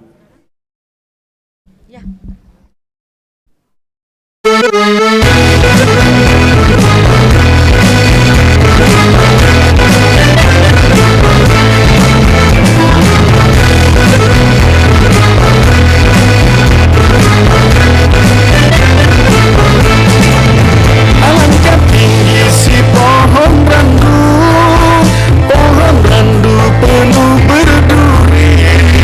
Janganlah sedih di kala rindu, mari bernyanyi, mari menari. Janganlah sedih di kala rindu, mari bernyanyi, mari menari. Pohon randu penuh berduri, tumbuh serumpun si kayu jati. Mari bernyanyi, mari menari, jangan biarkan sedih di hati. Mari bernyanyi, mari menari, jangan biarkan sedih di hati. Lenggang-melenggang, Zapin Palembang, mari menari, mari berdendang. Lenggang-melenggang, Zapin Palembang, mari gembira berpantun riang. Serumpun si kayu jati, bunganya putih semerbak haru. Jangan biarkan sedih di hati, kumbang tak seekor bunga tak sekuntum. Jangan biarkan sedih di hati, kumbang tak seekor bunga tak sekuntum. Bunganya putih semerbak harum, bunga mekar di waktu pagi. Kumbang tak seekor, bunga tak sekuntum, ditinggal pergi mencari lagi. Kumbang tak seekor, bunga tak sekuntum, ditinggal pergi mencari lagi. Lenggang-melenggang, Zapin Palembang, mari menari, mari berdendang. Lenggang-melenggang, melenggang, Zapin Palembang, mari gembira berpantun riang. Lenggang-melenggang, Zapin Palembang, mari menari, mari berdendang. Lenggang-melenggang, Zapin Palembang, mari gembira berpantun riang. Lenggang-melenggang, Zapin Palembang, mari menari, mari berdendang. Lenggang-melenggang, Zapin Palembang, mari gembira berpantun riang. Lenggang-melenggang, Zapin Palembang, mari menari, mari berdendang. Lenggang-melenggang, Zapin Palembang, mari gembira berpantun riang. Please give your big round of applause for the dance performance of Zapin Beladas Dance. This is the performance by our students of Faculty of Teacher Training and Education, Sriwijaya University. We hope you enjoyed the performance. Thank you so much for the dancers. All right, while you're enjoying your coffee and snacks, we would like to present the pre-recorded video from our keynote speakers, Dr. Hartono, who cannot be with us today since he is in Indralaya campus doing the 4Com meeting with other deans of Faculty of Teacher Training and Education. So while enjoying your snacks and coffee, we kindly request you to listen to the pre-recorded video of presentation of Dr. Hartono.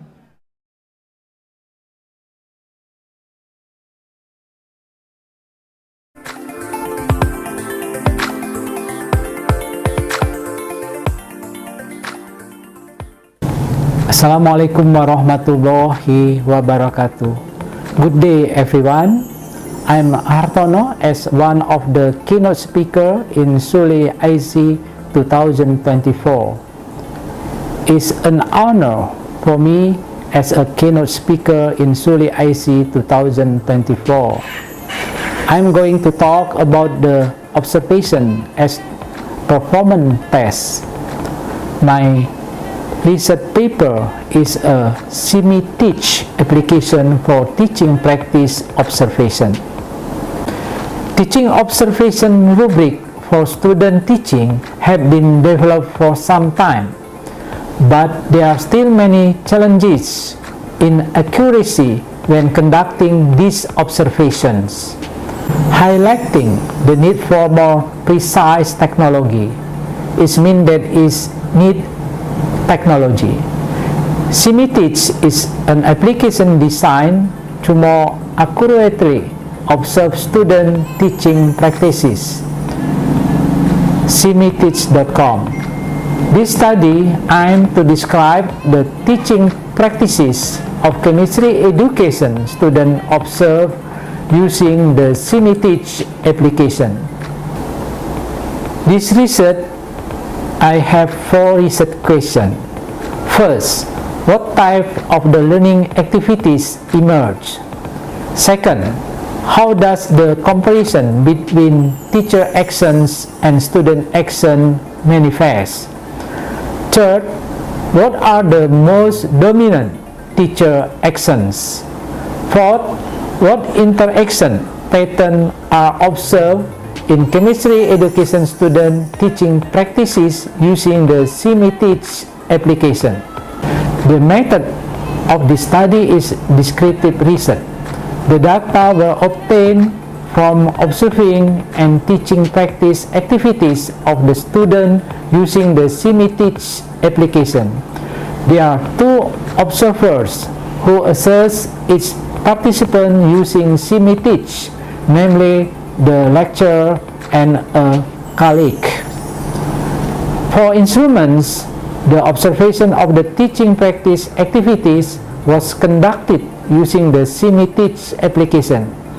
Additionally, this study utilized interview instruments and documentation of the student grades in the chemistry lesson planning course for the data triangulation.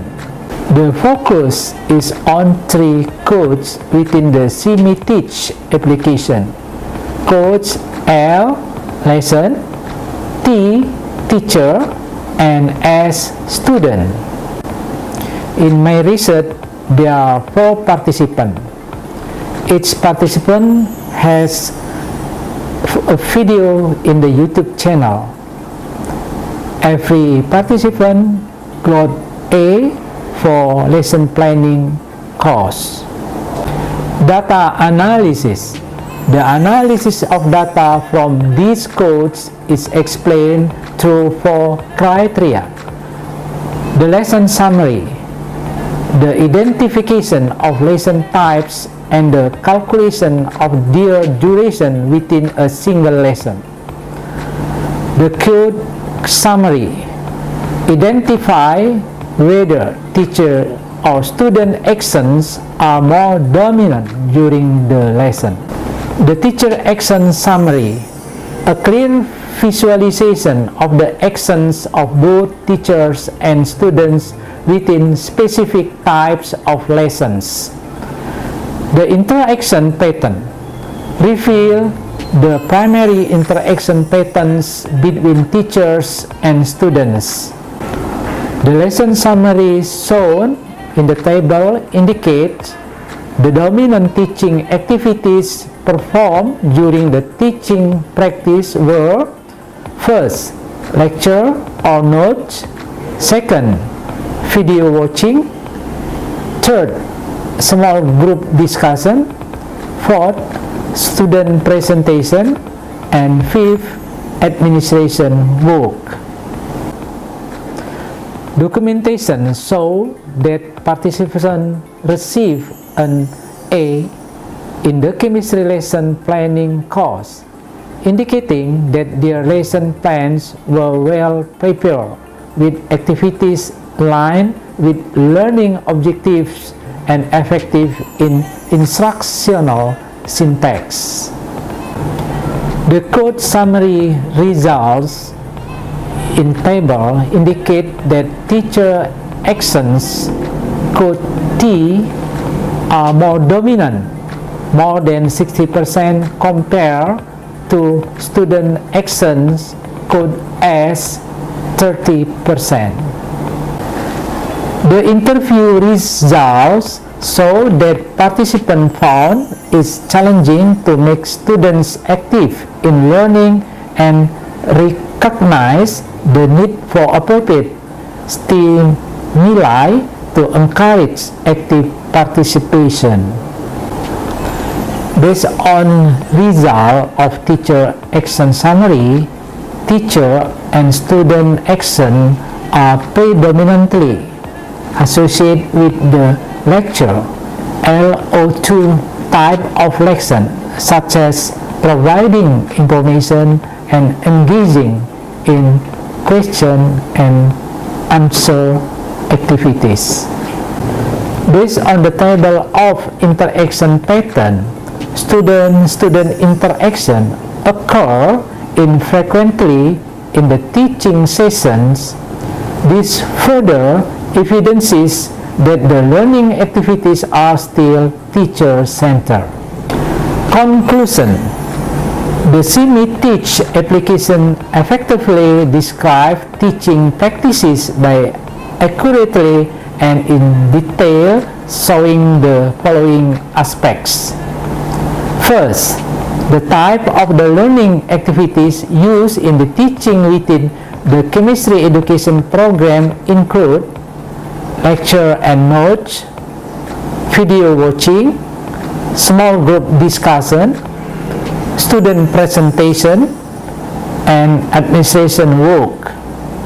Second, the overall code summary results show that the teacher actions code T are more dominant, more than 60% compared to the student actions code as 30%. Third, the teacher action summary reveals that the teacher and student actions predominantly occur during the lecture LO2 type of lesson. Finally, student-student interaction are minimal, indicating that the teaching practices remain teacher-centered. This is the end of my presentation. Thank you very much. Wassalamualaikum warahmatullahi wabarakatuh. Waalaikumsalam warahmatullahi wabarakatuh.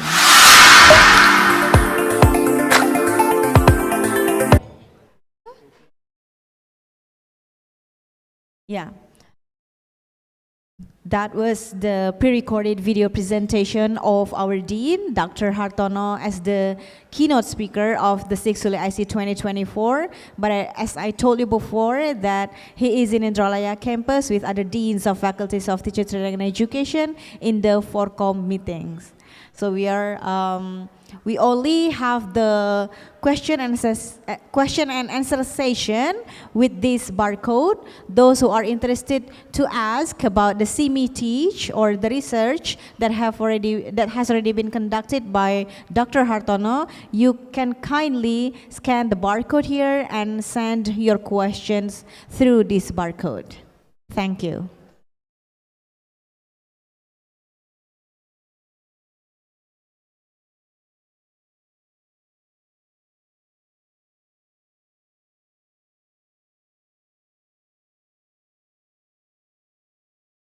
And we would like to inform you that the coffee break is around 5 minutes left. Then we are going to continue right away to the second plenary session with other three keynote speakers.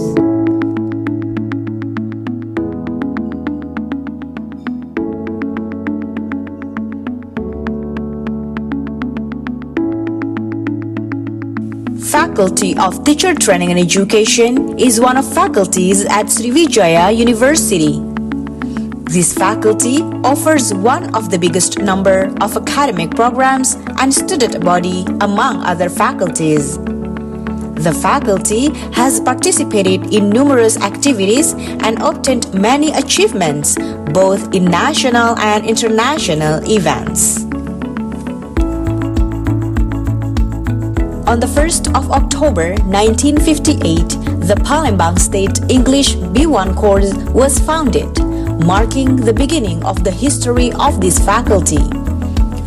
The Minister of Higher Education and Science issued Decree number 6/19 on the 13th of June 1961, authorizing the achievement of this committee in establishing the Faculty of Teacher Training and Education.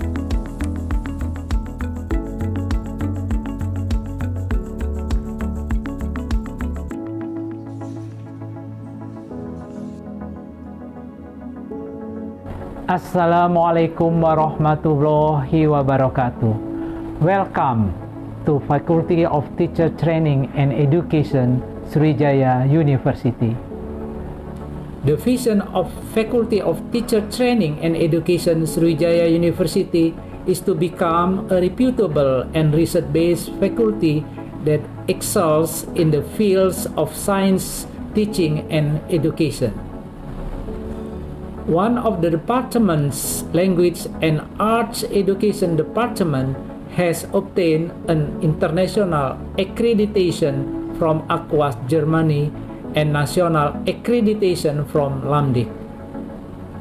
At the moment, Mathematics and Science Education Department, particularly Mathematics Education Cluster, is undergoing an international accreditation as in Germany.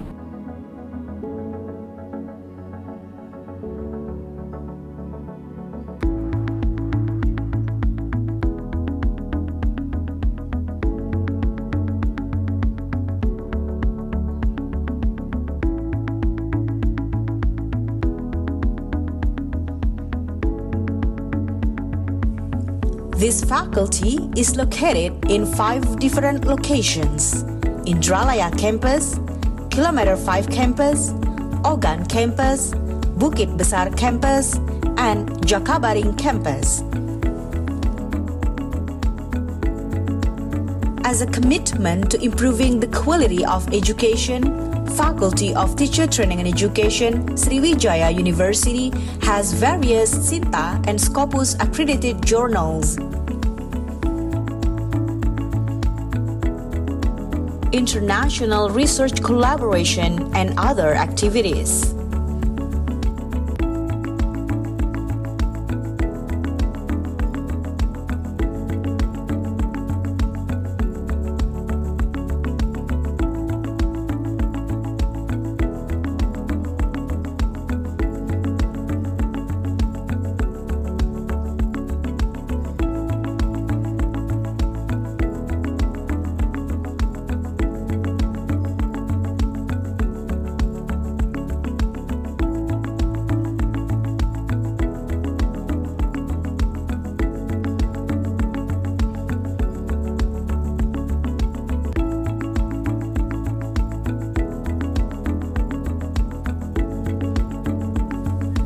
Faculty of Teacher Training and Education activities: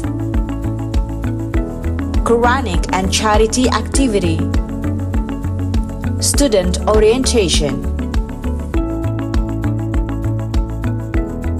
Student Achievements,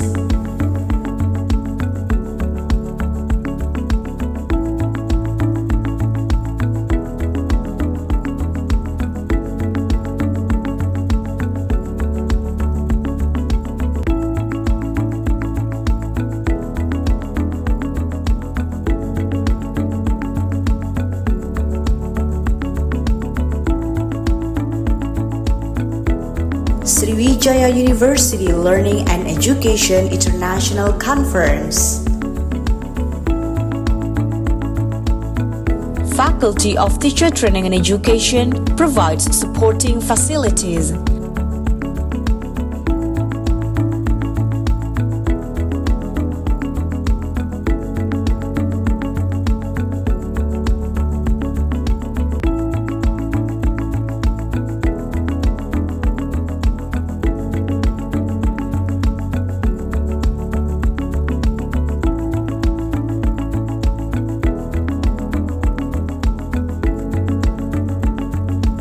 Come and join us. Thank you.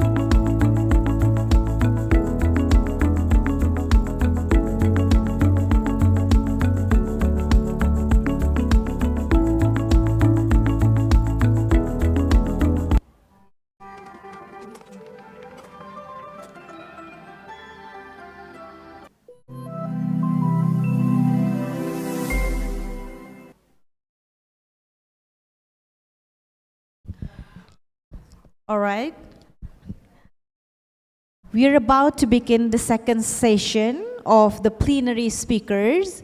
We're going to have 3 keynote speakers, and for the first keynote speaker, we are privileged to have Professor Karen Meyers from Eswatini University, Eswatini, South Africa, and we kindly request Dr. Sari Silviani as the moderator to lead this session. Please welcome Professor Karen Meyers and Dr. Sari Silviani.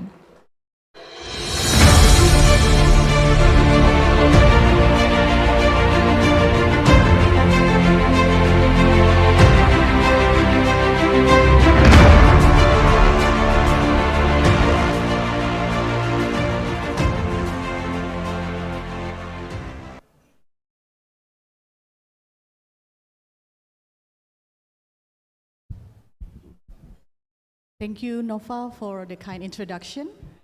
Assalamualaikum warahmatullahi wabarakatuh. Participant of the Sriwijaya University Learning and Education International Conference 2024. I know some of you are still finishing up your coffee break. Go ahead. While you're doing that, we're going to have the first presenter of the second plenary session today. With me here is Professor Karen Meyers. Welcome. Thank you very much. And I believe this is your second time in SULE IC. All right. It is. Was it in 2018 last time? It was in 2014, so exactly 10 years ago. Oh my goodness. It was in 2014. Wow. So what do you think about our city after 10 years? Well, when I arrived, I saw a lot of construction, a lot of new buildings. I think, you know, your country has evolved. I mean, your Palembang City, has yeah. changed a lot. Yeah, Right. So very nice to see. It's very nice to see you again, especially in person. This is the first time for me to meet you in person. And before Karen, well, is it okay to just call you Karen? Before Professor Meyers present her topic today, please allow me to read her short bio. For those of us who just knew her, I believe maybe some of us were here 10 years ago, some of the people here, but I believe there are many people here who just get the opportunity to know you, Karen. All right, ladies and gentlemen, as I mentioned, Professor Meyers is from the University of Eswatini, which is in South Africa, and she is actually the coordinator of linguistics and modern languages at University of Eswatini, and where she began her professional career since 1993. And Professor Karen Meyers' research interests includes, well, there are many different branches of research interests, which encompass topics including linguistics-related issues like psycholinguistics, social linguistics, language policy also, and of course methodology in foreign language, African literature, as well as instructional design and technology. I think the presentation today is about the technology integrated in language. No, actually not specifically in language, this is for all. And she will present a topic in teaching and learning with artificial intelligence to bring about graduates with improved employability skills. So this is the topic. I will just give the floor to you so you can start. Thank you. Thank you very much for your introduction. So yes, today I would like to share a little bit with you about our concerns, about our thoughts on artificial intelligence and how we could use artificial intelligence tools to improve our graduates' employability skills. We all know that in all the countries in the world, there's a high level of unemployment. People are not going necessarily into entrepreneurial adventures. And so we need to get our graduates up to date, ready for the world of work. I think in general, we're not doing a very good job yet.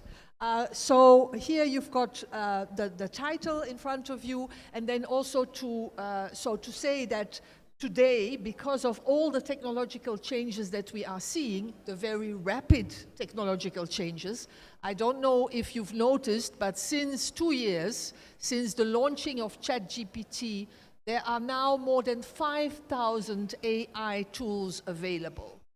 So there's a vast array of tools, and we need to be able to get the ones that can help us and our graduates most.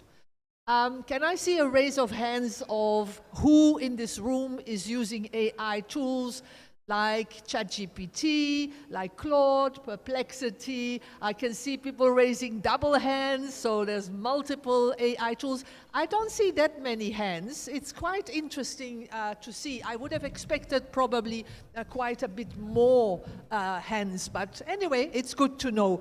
So I'm gonna be standing. I like to stand, I'm a teacher, so sitting down, I will get there, I will get back there, but I think I will better see you and better talk to you while I'm standing. So we can go to the next slide, please. Right. So we need to think about employability and employability skills. And we all know that these have changed over the years, and they are also changing very rapidly. But people my age needed to start working is very different to what people today need to start working. So we can call that the evolving landscape of employability. And why is that so? Because the world has changed. So as the former speakers have said, lots of things are changing, and we need to be able to respond to the concerns of our different societies and communities. So when we think of that evolving landscape of employability, we are looking at four broad categories, four broad approaches. The idea of critical thinking, which Dr. Willie was talking about, which is essential. It's part of those 5 big C's, like collaboration and communication. Critical thinking is a main one. Then, of course, the digital literacy, and I would like to add there the AI literacy. Because we need to know the tools, we need to know what they are good for, and we also need to know what it is not usable for. And then today, because of those rapid changes, we need to be very flexible. So when Dr. Willie was saying earlier that sometimes we need to sit back and, think slowly, I'm countering that with saying we don't have much time to think slowly. We need to act and think rapidly. So that has got to do with that adaptability and flexibility to changes. Just also like what Professor Kathy was saying this morning, the climate change. So every day there's new information that we need to adapt to. And then emotional intelligence. And towards the end of my speech, I will talk a little bit more about that emotional intelligence, which is what makes us human and what makes us different from AI tools.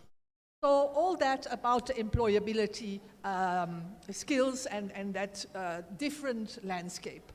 So what is artificial intelligence? I think if I would go around and ask you what is artificial intelligence, you probably would have different responses. So I'm going to take one that is quite, let's say, simplified. Why? So that we all have a common understanding. So AI in general are tools that use computer software, but they can do tasks that for a long time have been described as human.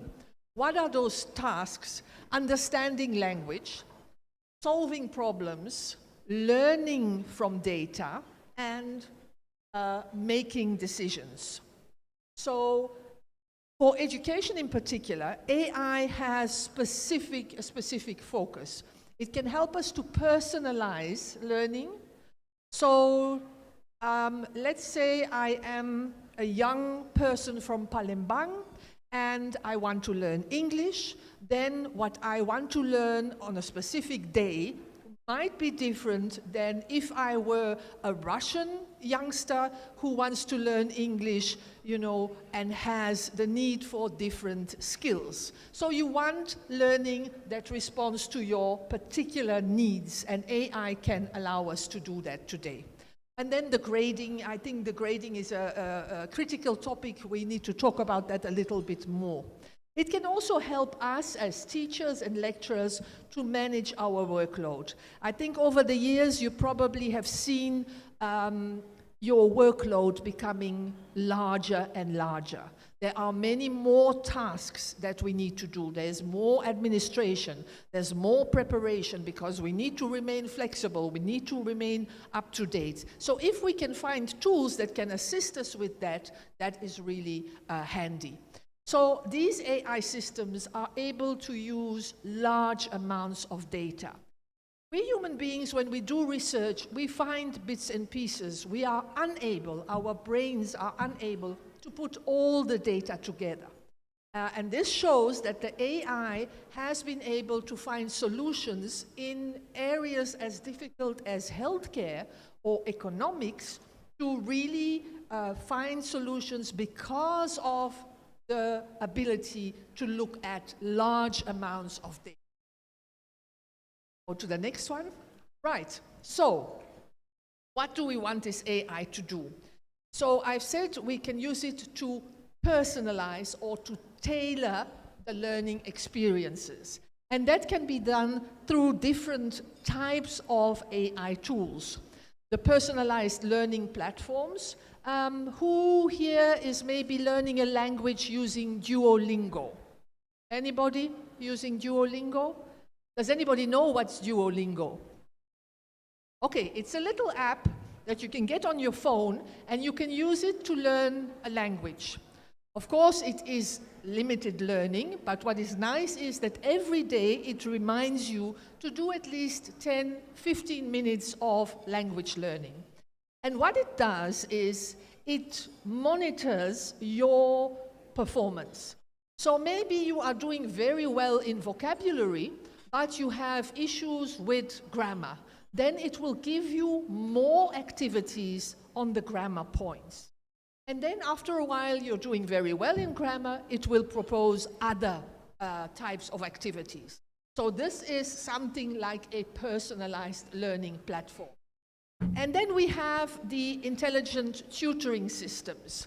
And there I would like to suggest you go and have a look at a website that is called AI Tutoring Pro. It is by a Canadian NGO called Contact North. And if you check it, so AI Tutoring Pro, you will see that this can be used for tutoring. So let's say you are learning something and you want to check what you already know. This AI tool will give you questions. You can answer it, you can answer the questions rather, and you will get immediate feedback. Now, those of you who are in teacher education also know that immediate feedback is essential. We don't learn if we don't get immediate feedback. And that is one of the things we're not necessarily doing well in teacher education. We wait for too long. Maybe we have too much marking to do, so our students get their scripts back after 3 or 4 weeks. It's too late. That student needed that feedback the day itself, immediately. So those intelligent tutoring systems are able to do that. Just maybe I know you are probably thinking, but there are many issues with AI. I will get to that one as well. And then, of course, related to those two are also the AI-driven assessment tools. Right, we can go to the next one. Okay, so many issues, the critical thinking, so I'm not going to go much into depth there because our colleague, Dr. Willie, has done so. But we know that for critical thinking and problem solving, some of the solutions are scenario-based learning. The case studies, the scenarios really help us to analyze what is the problem in a certain situation and how can I solve this problem of a certain context or a certain environment. Now, AI-assisted ideation. When you see the word ideation, I hope you're thinking of ideas, you're thinking of brainstorming. So we know that AI tools are very good for brainstorming. If I go to Claude or ChatGPT or Perplexity and I ask, what are the current trends in language teaching and learning, then I will get a number of ideas, which I then can work around, do research on, make a project about, etc., etc. But the ideas will come that I might have thought about, but maybe I might not have thought about. All right, and then the idea also that we can do collaboration when it comes to problem solving is very interesting. Right, so I've said that the emotional intelligence is something that is truly human and that we need to keep on fostering, enhancing, improving. From that point of view, we can also talk about different things that are intrinsically or naturally human. That is empathy. You know, when this morning Professor Kathy talked about the children that are undergoing the climate change consequences, then that was a very emotional moment because we could all feel our children, our grandchildren growing up in a difficult situation. So we need to find solutions for that. AI tools can also help us to reflect on how we react to certain things. That reflection goes hand in hand with self-awareness. Who are we? Are we proud of who we are? Why are we proud of our culture? Why are we proud of who we are? The feedback systems can also give us feedback on our emotional states. So I don't know if you're aware, but AI tools are now able to do sentiment analysis. What does that mean? It means that on a morning like today, I wake up happy. So I go to my ChatGPT and I ask some questions. From the way I pose my questions, from the way I write, from the way I interact with the AI tools, the AI tool can pick up my emotional state and will respond to me correspondingly. Now the next day, maybe I've had not enough sleep, or maybe I had some bad dreams and I wake up in a bad mood. Again, I pose my questions, I ask the questions to the ChatGPTs and the likes, and the tool will pick up that, she's in a bad mood. We need to respond to her carefully. We need to make her feel comfortable. And so you will have that form of conversation where the AI tool is able to pick up your mood and respond to it. Right, and then communication, collaboration, those, 5 big C's that we are all thinking about when we think about employability skills in the 21st century. Right, so I also said that to do all that, to get those good employability skills, we should be embracing digital and AI literacy.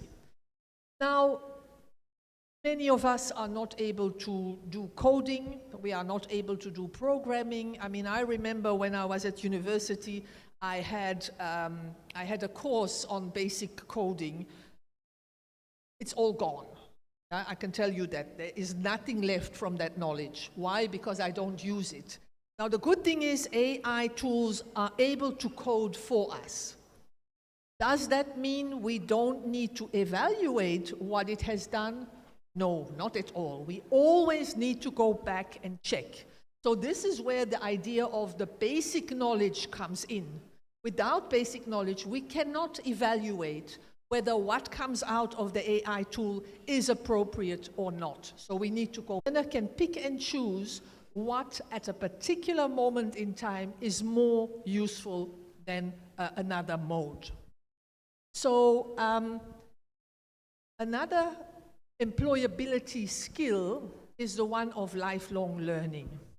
Gone are the days where we did 1 degree and then we started working and that was it.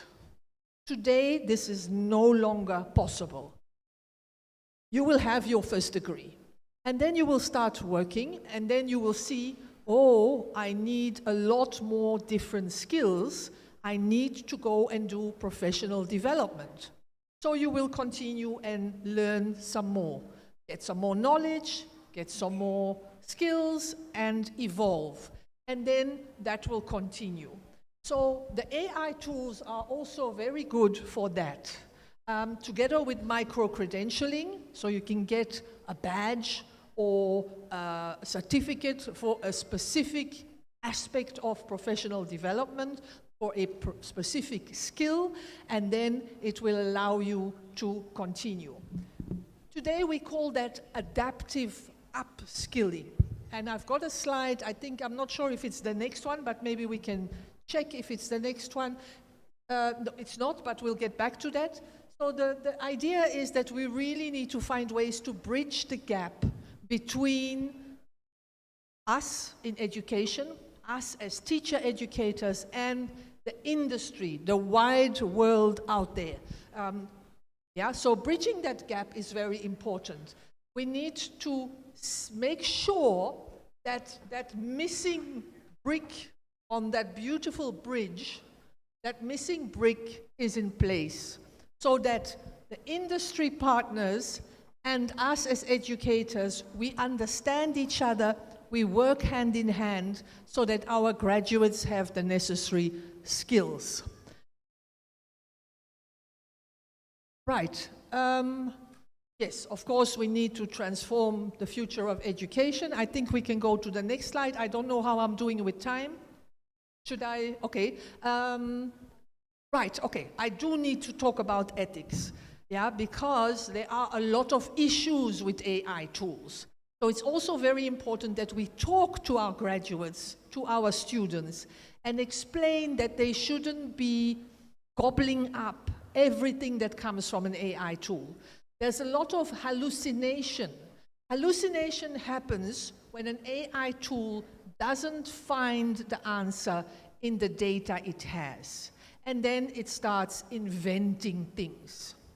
So you probably have noticed that when you ask ChatGPT for references, you get a lot of BS, excuse my French, bullshit, all right?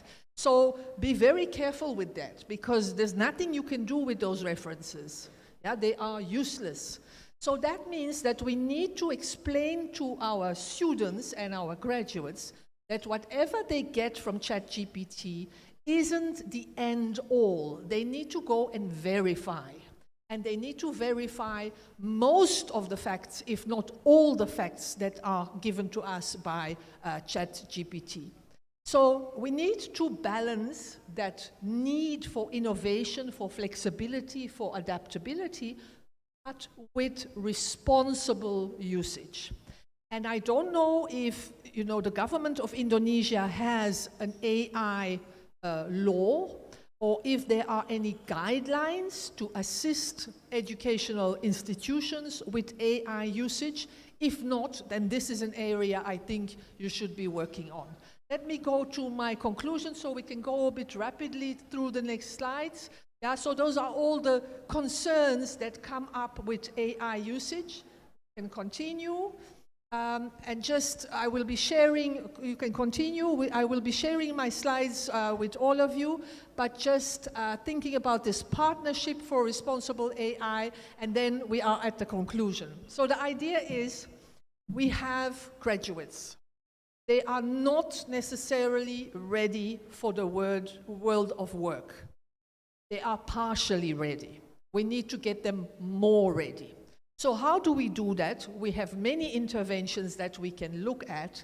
One of the interventions could be to use AI tools to ensure that our graduates have more useful employability skills. And I think this is where I would like to end. I've already overstepped on time issues. Thank you very much for your attention.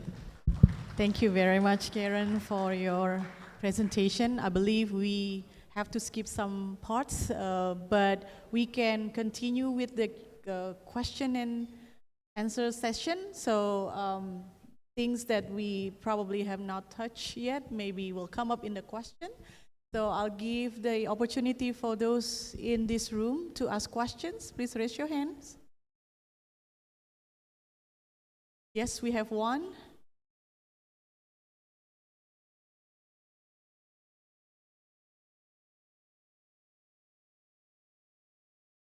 Yeah, let's have one question from the room, and also we will check in the Zoom meeting. Okay, go ahead. Yeah, thank you very much. My name is Fatima. I am a teacher of English at Vocational High School in Palembang. We have talked before, Professor, about AI comes into our classroom. So, as my concern is, whether we like or not, ready or not, this stuff has come into our classroom, and try to persuade our students to use it. Okay? Sometimes I feel that it is our rival in the classroom, because they are really interested to use AI beside our own teaching performance. But a couple of weeks before, I tried to engage my students with writing a poetry. Okay? And then they tried to use AI to apply the poetry, to use their poetry in using AI. But I know it comes from AI, okay? Then I come to her, please write just a single sentence with your own words. Don't depend on AI only, okay? You cannot trust them all, right? Now, beside that, right, there are some negative impacts of my students when they use AI. They have less struggle to do they have less struggle or some efforts to do my assignments, okay?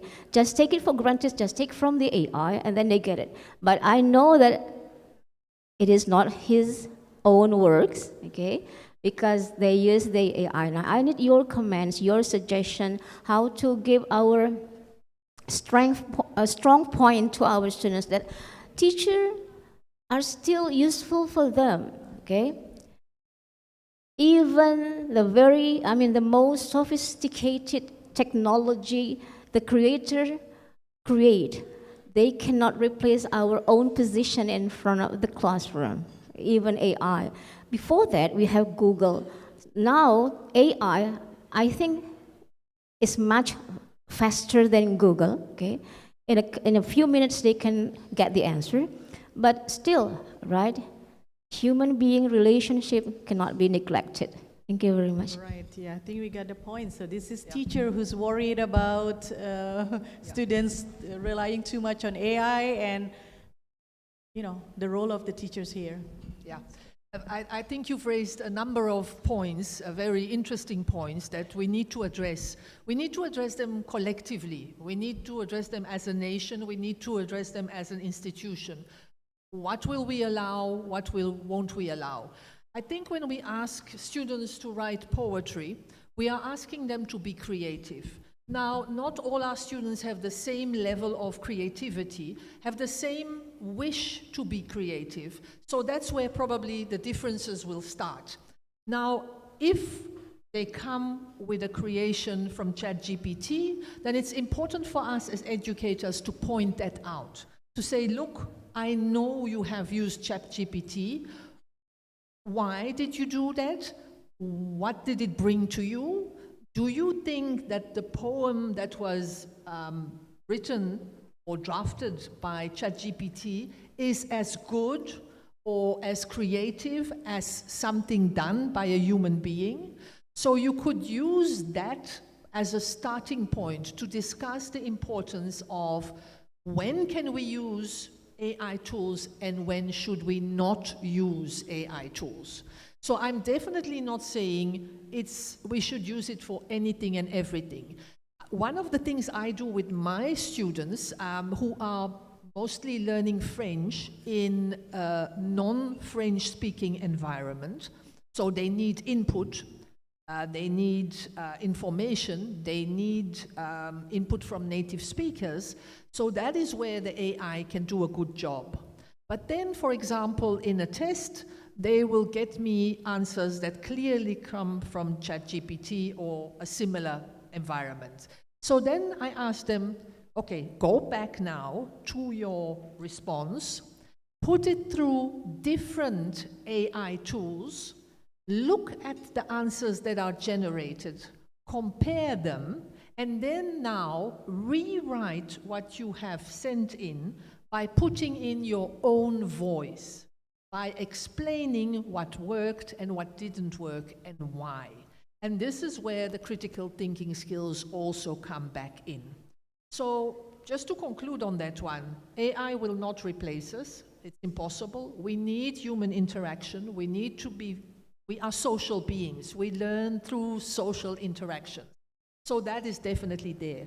I just think, and I'm not the only one to think so, that there are many things AI tools can do for us to improve on what we are doing, to make our tasks maybe lighter, different, faster, so that we can use the remaining time we have to do those things only human beings can do. So to allow us to get extra time to be more human, if at all possible. So no matter how good AI is in responding to our questions, we still need this human interaction. I know it's interesting to see the video how human interact with AI, who responded, sometimes funny, sometimes really serious. Just sounds like human being, but still it's not human being. So there's still some things in there that concern with ethical, data privacy, and everything else that we have applied previously. Okay, we have one more question. We just have time for one more question, and we will give the chance to our participants in the Zoom. Do we have questions from them? Oh, it's just comment or question? I cannot see it in the chat. Oh, it's just one comment. AI just co-pilot. We are the pilot. So that's a comment from one of the participants in our Zoom. Yes, definitely. And I think, Microsoft thought very carefully about the word co-pilot. We are the main pilot. And we can show that through the questions we ask, through the fine-tuning, so that we find the information and the knowledge that we need, not the one that ChatGPT wants to push down our throat. It's our responsibility in the end. I think that's to conclude what we talk about today. So there are many aspects in which our life is supported by AI. Big data in the healthcare system and also in education, how we can be more creative using the tools. But we are also aware of other other consequences of using that. And I think as long as teachers are aware of those consequences and know how to use them effectively, that will give us more benefits and maybe in some way simplified our life too, with all this complex data into, really information that we need at the moment. But we are also still being critical of what we receive from AI. Thank you very much, Professor Karen Ferreira-Meyers. Before we end this session, I think the MC will take over this and maybe some token of appreciation. Go ahead, Nova. All right, thank you so much, Professor Karen Ferreira-Meyers. That is a very insightful presentation, and it is a very interesting topic as well, AI. We all know AI nowadays, yeah. Thank you so much, Dr. Sari, for leading this session, and we would like to present a token of appreciation along with the certificate of appreciation. Please welcome our chairman of the committee, Dr. Hudaida.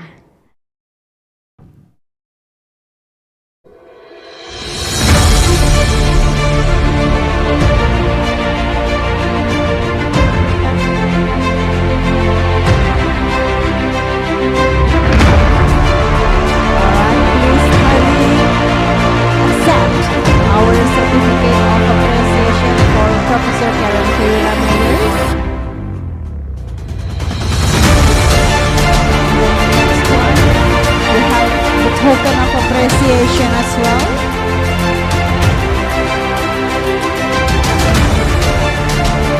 We hope that whenever Professor Meyers see this, then she will remember of the 6th SULE IC 2024.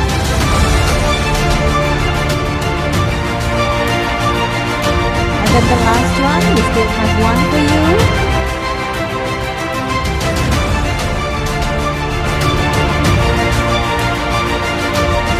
This symbolizes our deep gratitude for your willingness to be the keynote speaker in the 6th SULE IC 2024.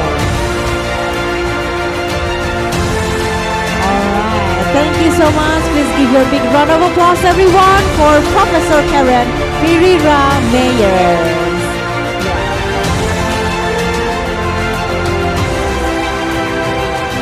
You are kindly requested to return back to your seat.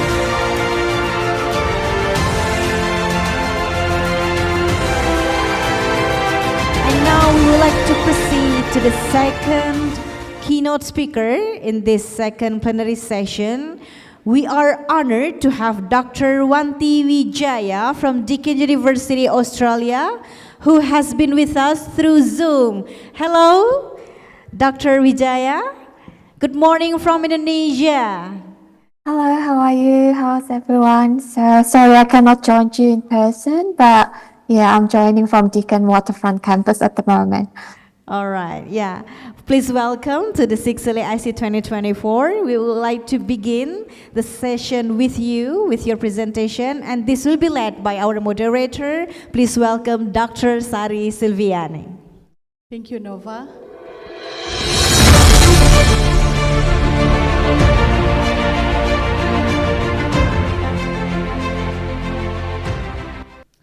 Ladies and gentlemen, now we come to the second presentation of this session. With us here from the Zoom, from Australia, Dr. Wanti Wijaya. Hello, how are you? Thank you. Selamat datang melalui Zoom, Dr. Wanti Wijaya. Okay, before we listen to the presentation, please allow me to read the bio, the short bio.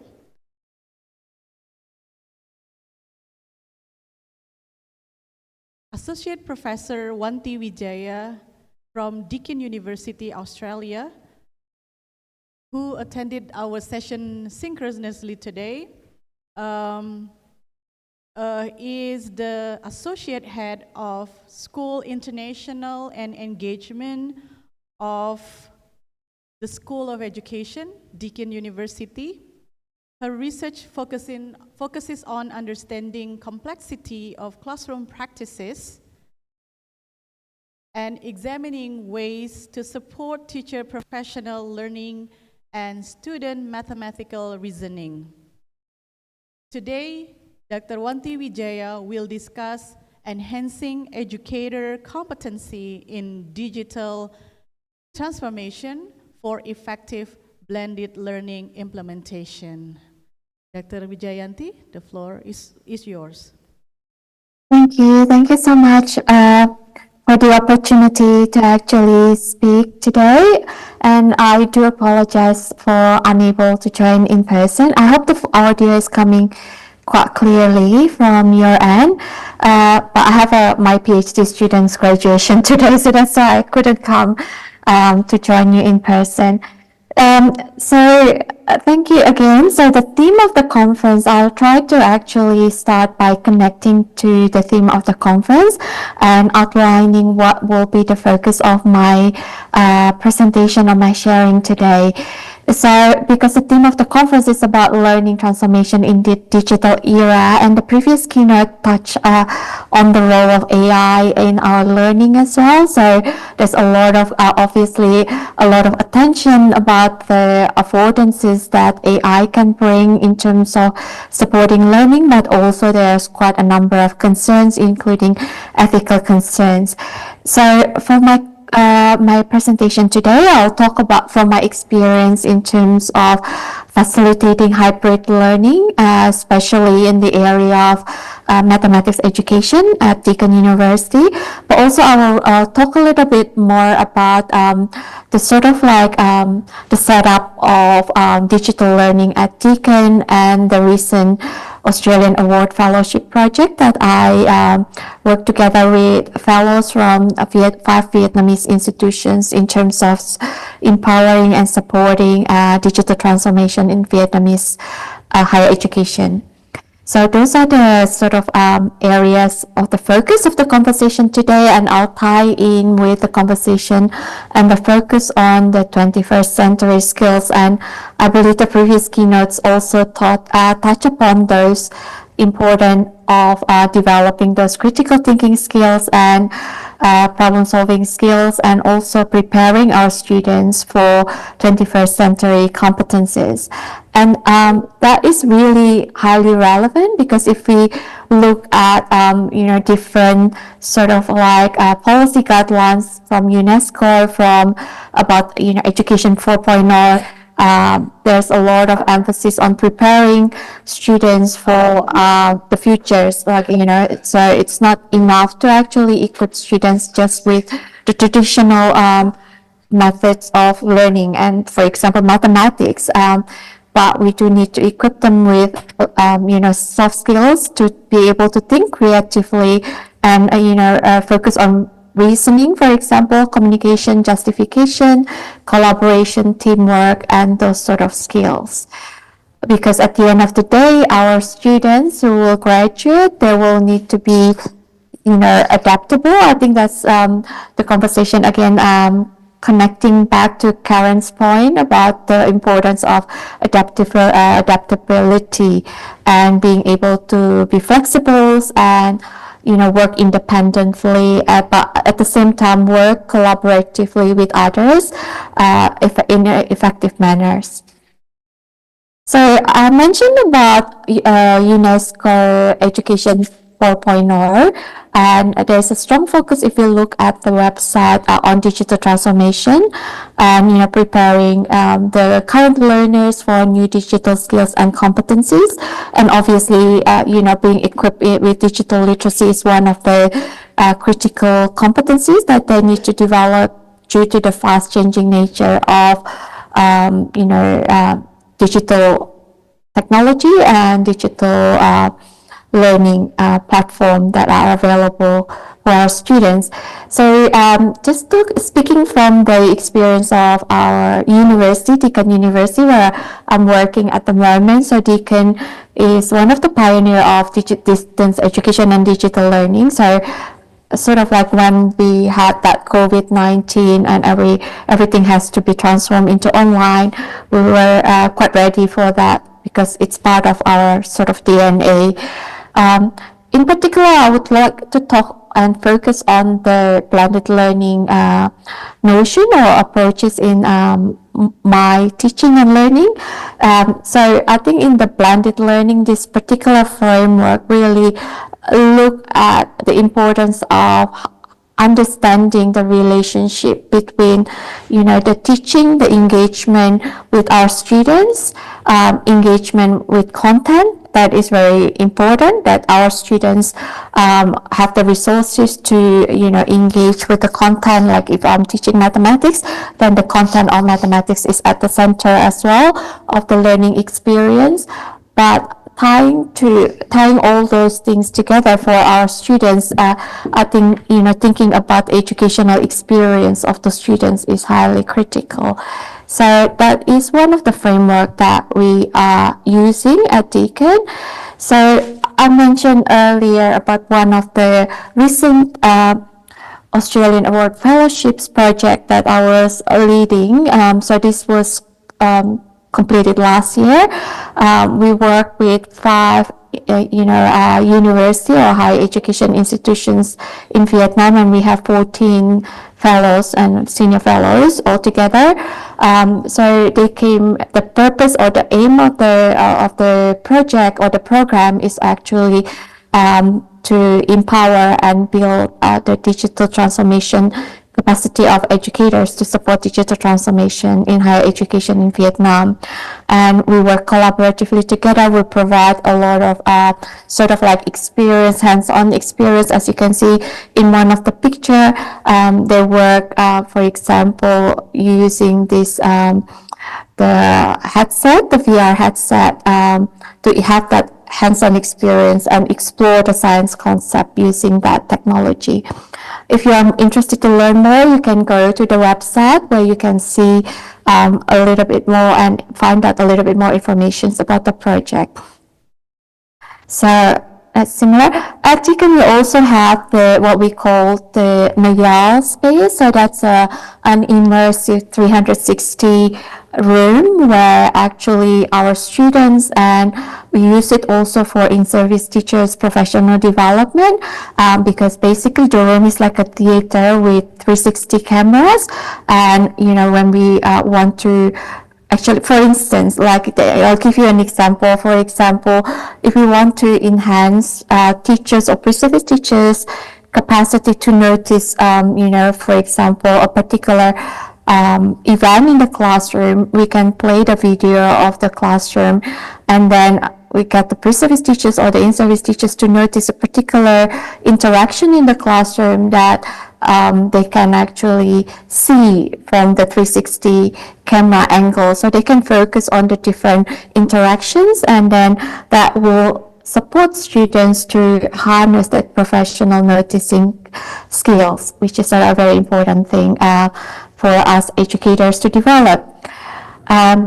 So this is just a framework that we are kind of like have at Deakin to talk about the strategic directions and in terms of working with immersive and virtual reality and work integrated learning and transforming educational opportunities. So at Deakin, we are very lucky because we do have a very strong support from the learning innovation team. So there's a lot of resources that as a sort of like academic staff member, we can actually draw on the expertise of that digital learning futures team.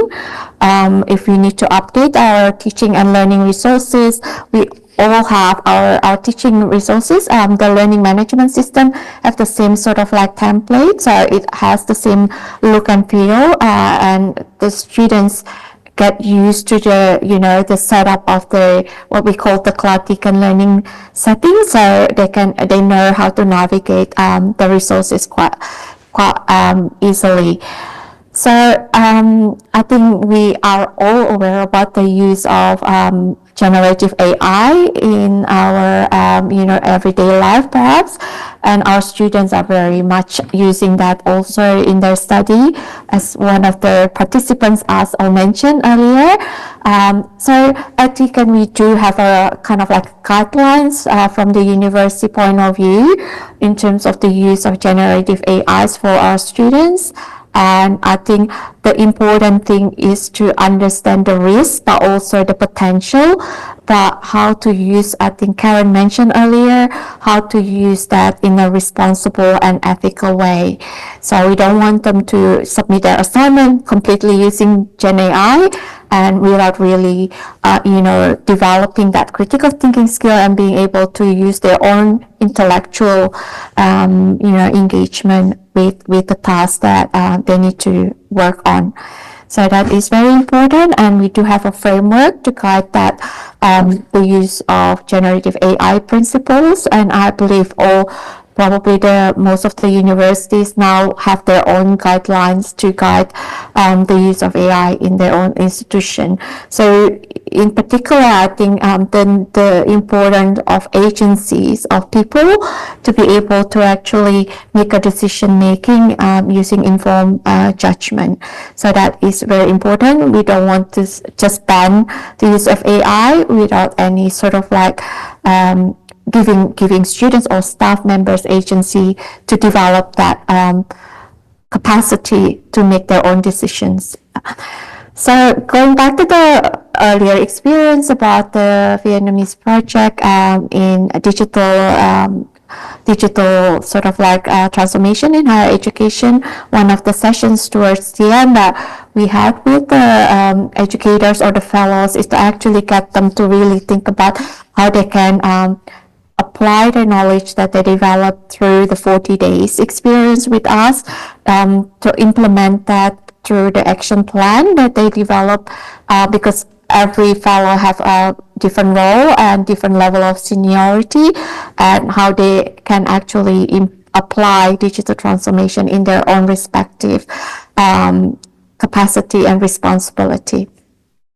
So now I'll go to my own experience as an educator, a maths educator at Deakin, and share my experience in terms of my teaching, engaging pre-service teachers in critical inquiry, especially in my one of the units that I'm teaching is focusing on the use of lesson study in mathematics. So some of you might be familiar with the lesson study, but I'll explain a little bit of the background why we have this unit developed in 2019.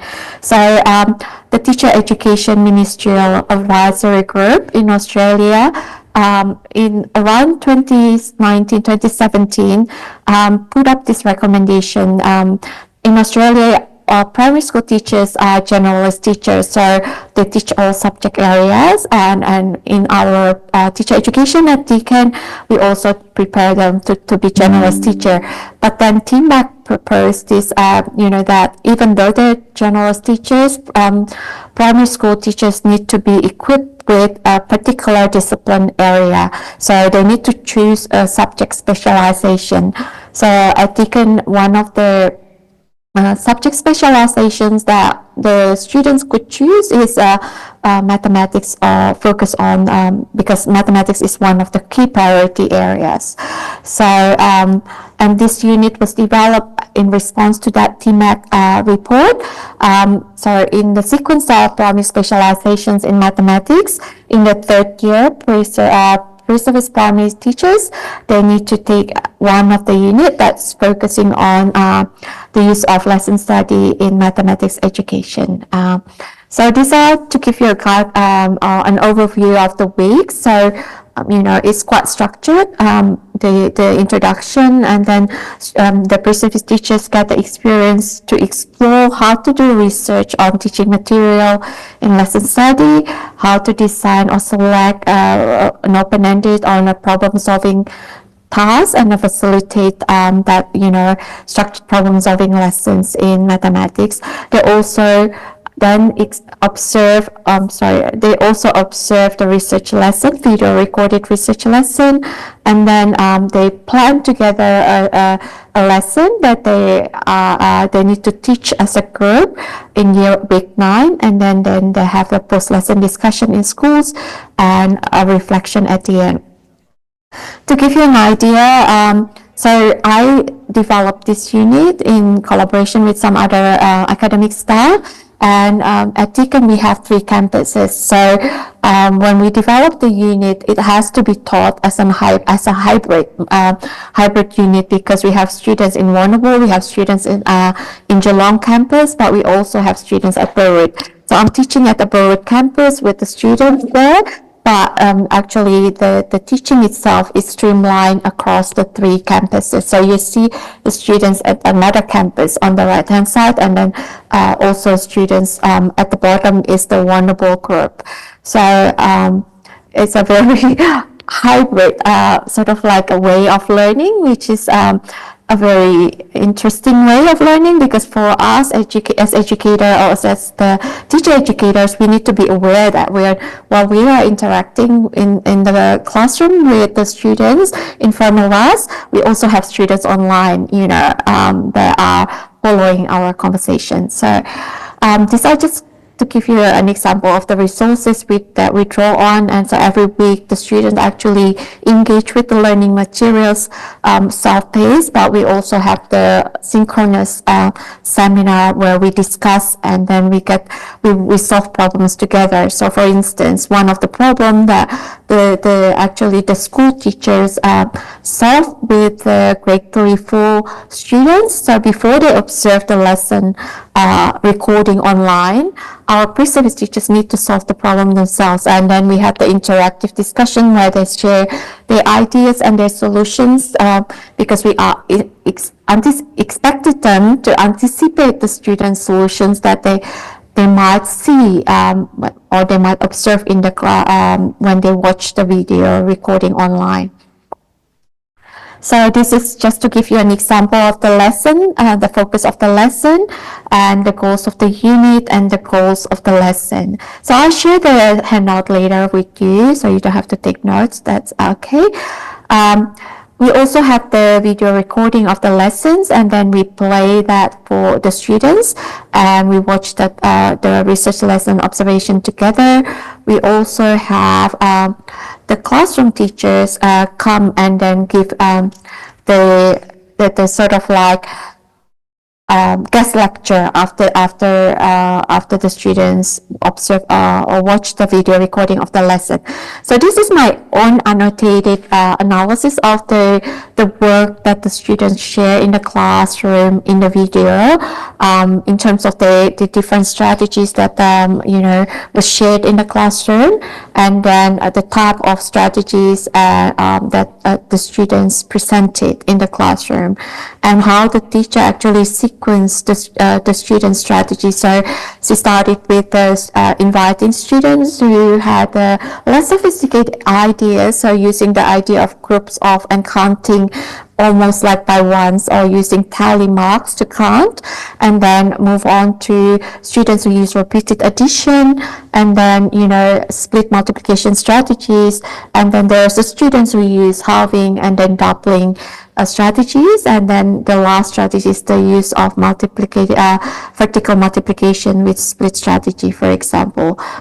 So as I mentioned, we invited the teacher to actually share her reflection and her thoughts of the use of lesson study and her journey of using lesson study in her own school. And our pre-service teachers really found it very valuable to actually get the perspective of the classroom teacher to share, her knowledge and her journey with our students who are relatively very, very new to this idea of lesson study. So I will finish off by sharing some of the recent publications from the research that we conducted on lesson study. So if you're interested to learn more, you can access those resources. And then if you want me to send the article to you, let me know, and I'll be happy to do that. I'll stop here, and then we can have a conversation and welcome any questions and feedback from the audience. So thank you so much for your time and your attention. I'll hand the time back to the moderator. Thank you. Thank you very much, Dr. Wanti Wijaya, for sharing your projects at Deakin University and also collaboration with Vietnamese teachers. I believe we have some questions from here, so I will give the opportunity to our participants in the room. Please raise your hand if you have any question for Dr. Wanti Wijaya.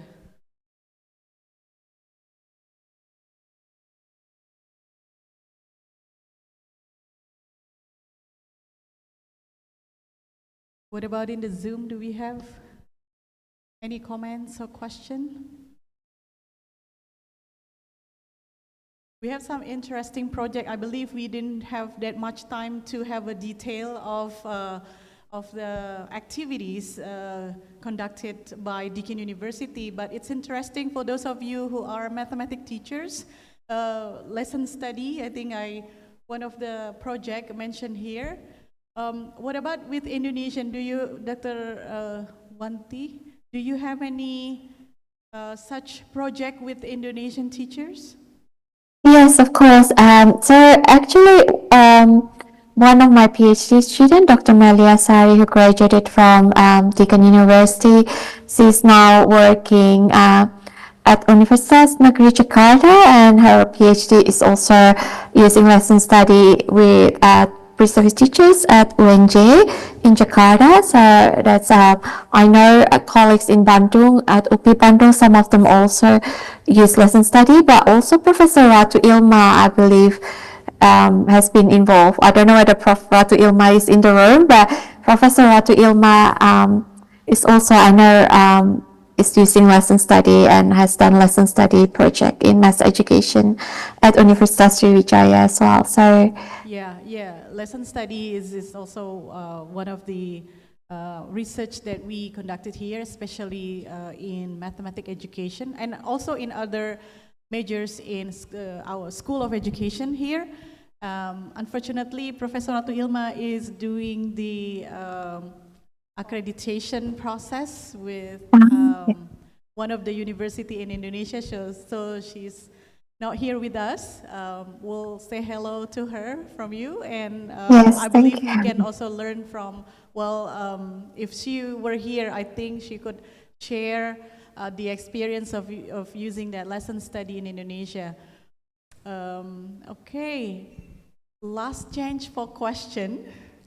We're almost come to the conclusion of our presentation today, but if there's any comments, question, we don't have any comments from Zoom, okay. Thank you very much, all participants, and especially to the speaker today. Please give round of applause to Dr. Wanti Wijaya. Thank you so much for the opportunity. Thank you. I'll hand it back to the MC for the token of appreciation. All right, thank you so much, Dr. Wanti Wijaya, for this insightful presentation. We learned a lot from your presentation, and for token of appreciation for Dr. Wanti Wijaya, since you are synchronous through Zoom, then we would like to present the certificate of appreciation through Zoom. Please kindly accept our certificate of appreciation, symbolizing our gratitude for your willingness to be one of the keynote speakers in the 6th SULE IC 2024. Once again, thank you so much, Dr. Wanti Wijaya. Please give another big round of applause for Dr. Wanti Wijaya from Deakin University, Australia. Thank you, Doctor. We hope that someday we're going to meet in person here in Palembang. All right. Now we still, see you. We still have one more keynote speaker, but unfortunately, Professor Rusdi is in Indralaya campus doing the Forcom meeting, and we're going to have the pre-recorded video presentation of his. Please listen to the pre-recorded video presentation of Professor Rusdi from Jambi University, Indonesia.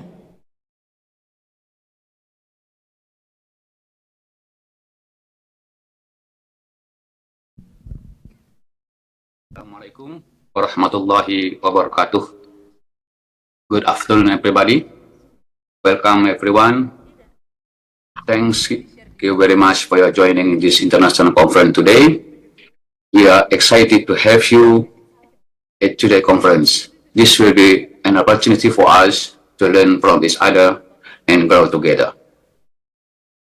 I am Muhammad Rosdi, a professor at Department of Mathematics and Science Education, Faculty of Education, University of Jambi. Well, we are working in the group of Mathematics and Science Education, which focus on design and development instructional process, mean teaching and learning in mathematics and science. Well, let me share my slide in this presentation.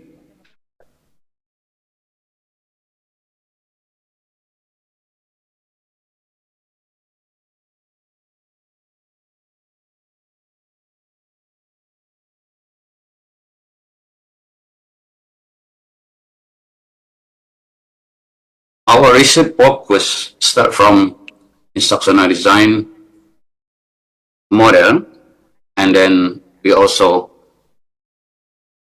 carry out some research concerned to instructional process. And then in the case of instructional process, we are carry out some topic related to the learning concept. For example, in mathematics also, we are learn about the realistic mathematics and education. And also for the chemistry, we also learning about the multiple representation approach. And then for the learning taxonomy, we are concerned to the higher order thinking topic. And also we develop some learning material in order to make easy for the teaching and learning in mathematics and science by reducing the cognitive load of those material. And then we also doing some research related to instructional multimedia development. In this kind of multimedia, there are many types, start from the multimedia based on the audio visual, and also based on the some application in order to make easy interaction among the students. And then we also concern instructional delivery system. For example, like how to develop instructional model, or what we call in the common term is model of teaching. For example, like the project-based learning combined with the flipped classroom, and then how to develop the scaffolding for the mathematics or chemistry student, and then so many instructional method, instructional scaffolding, what we develop in order to make easy and joyful the teaching and learning process. And then we also create some learning environment in order to make more interactive interaction among the student, and then in order to encourage the student to be a very active student, in order to more stimulate the process thinking of the student. And finally, we also concern how to develop the learning assessment by developing the instrument. So we are working in this area actually from so many of topic cover in mathematics and science education.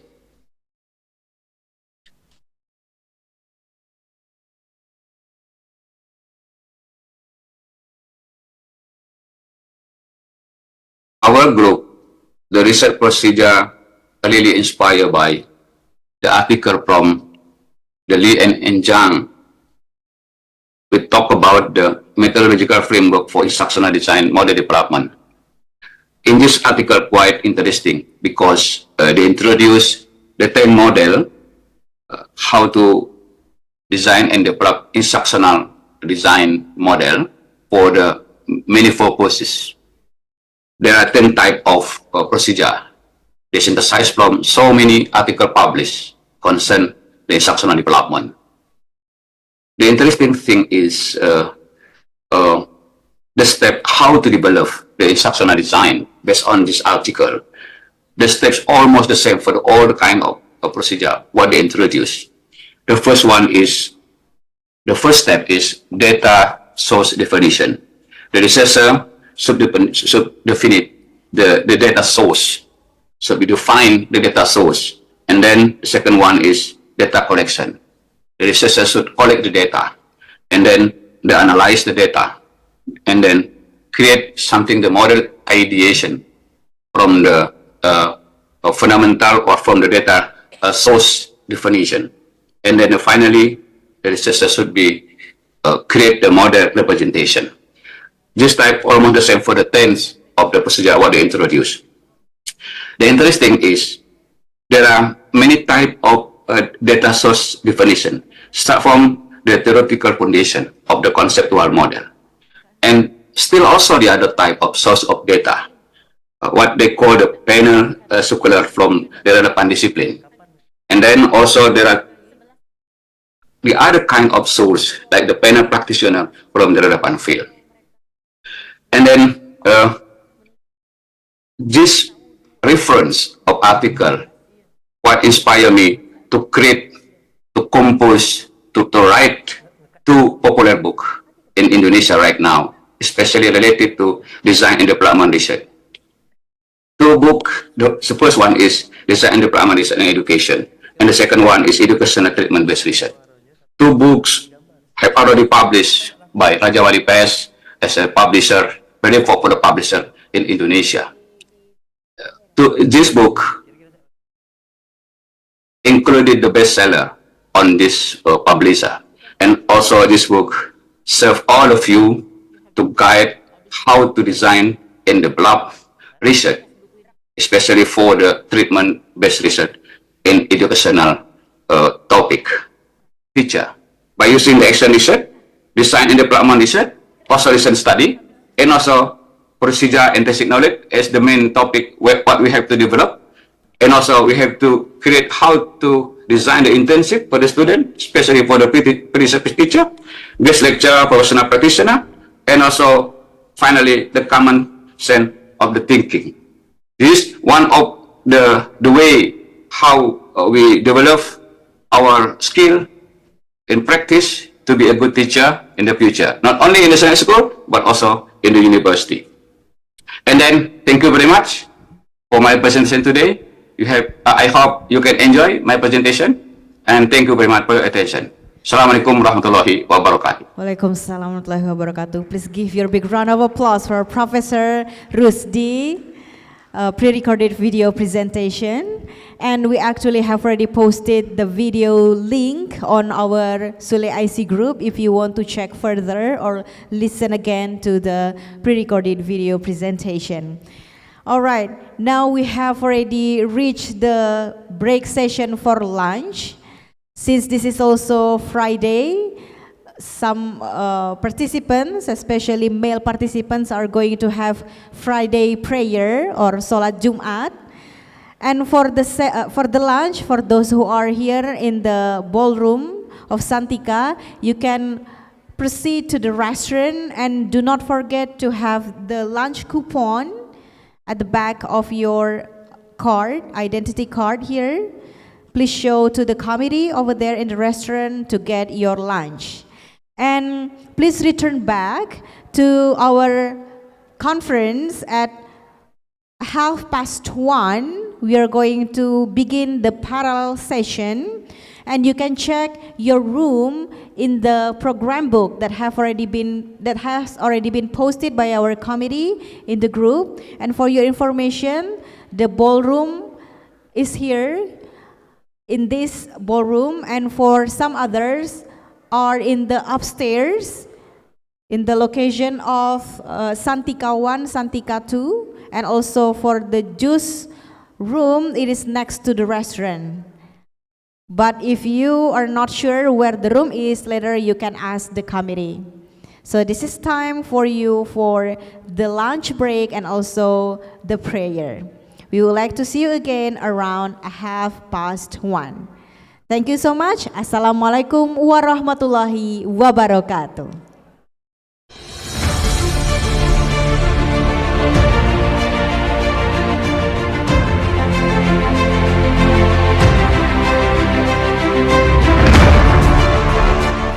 And for your information, for male participants in this ballroom, if you want to perform Salat Jumat or Fajr prayer, we have already prepared a high-ace car right at the right in front of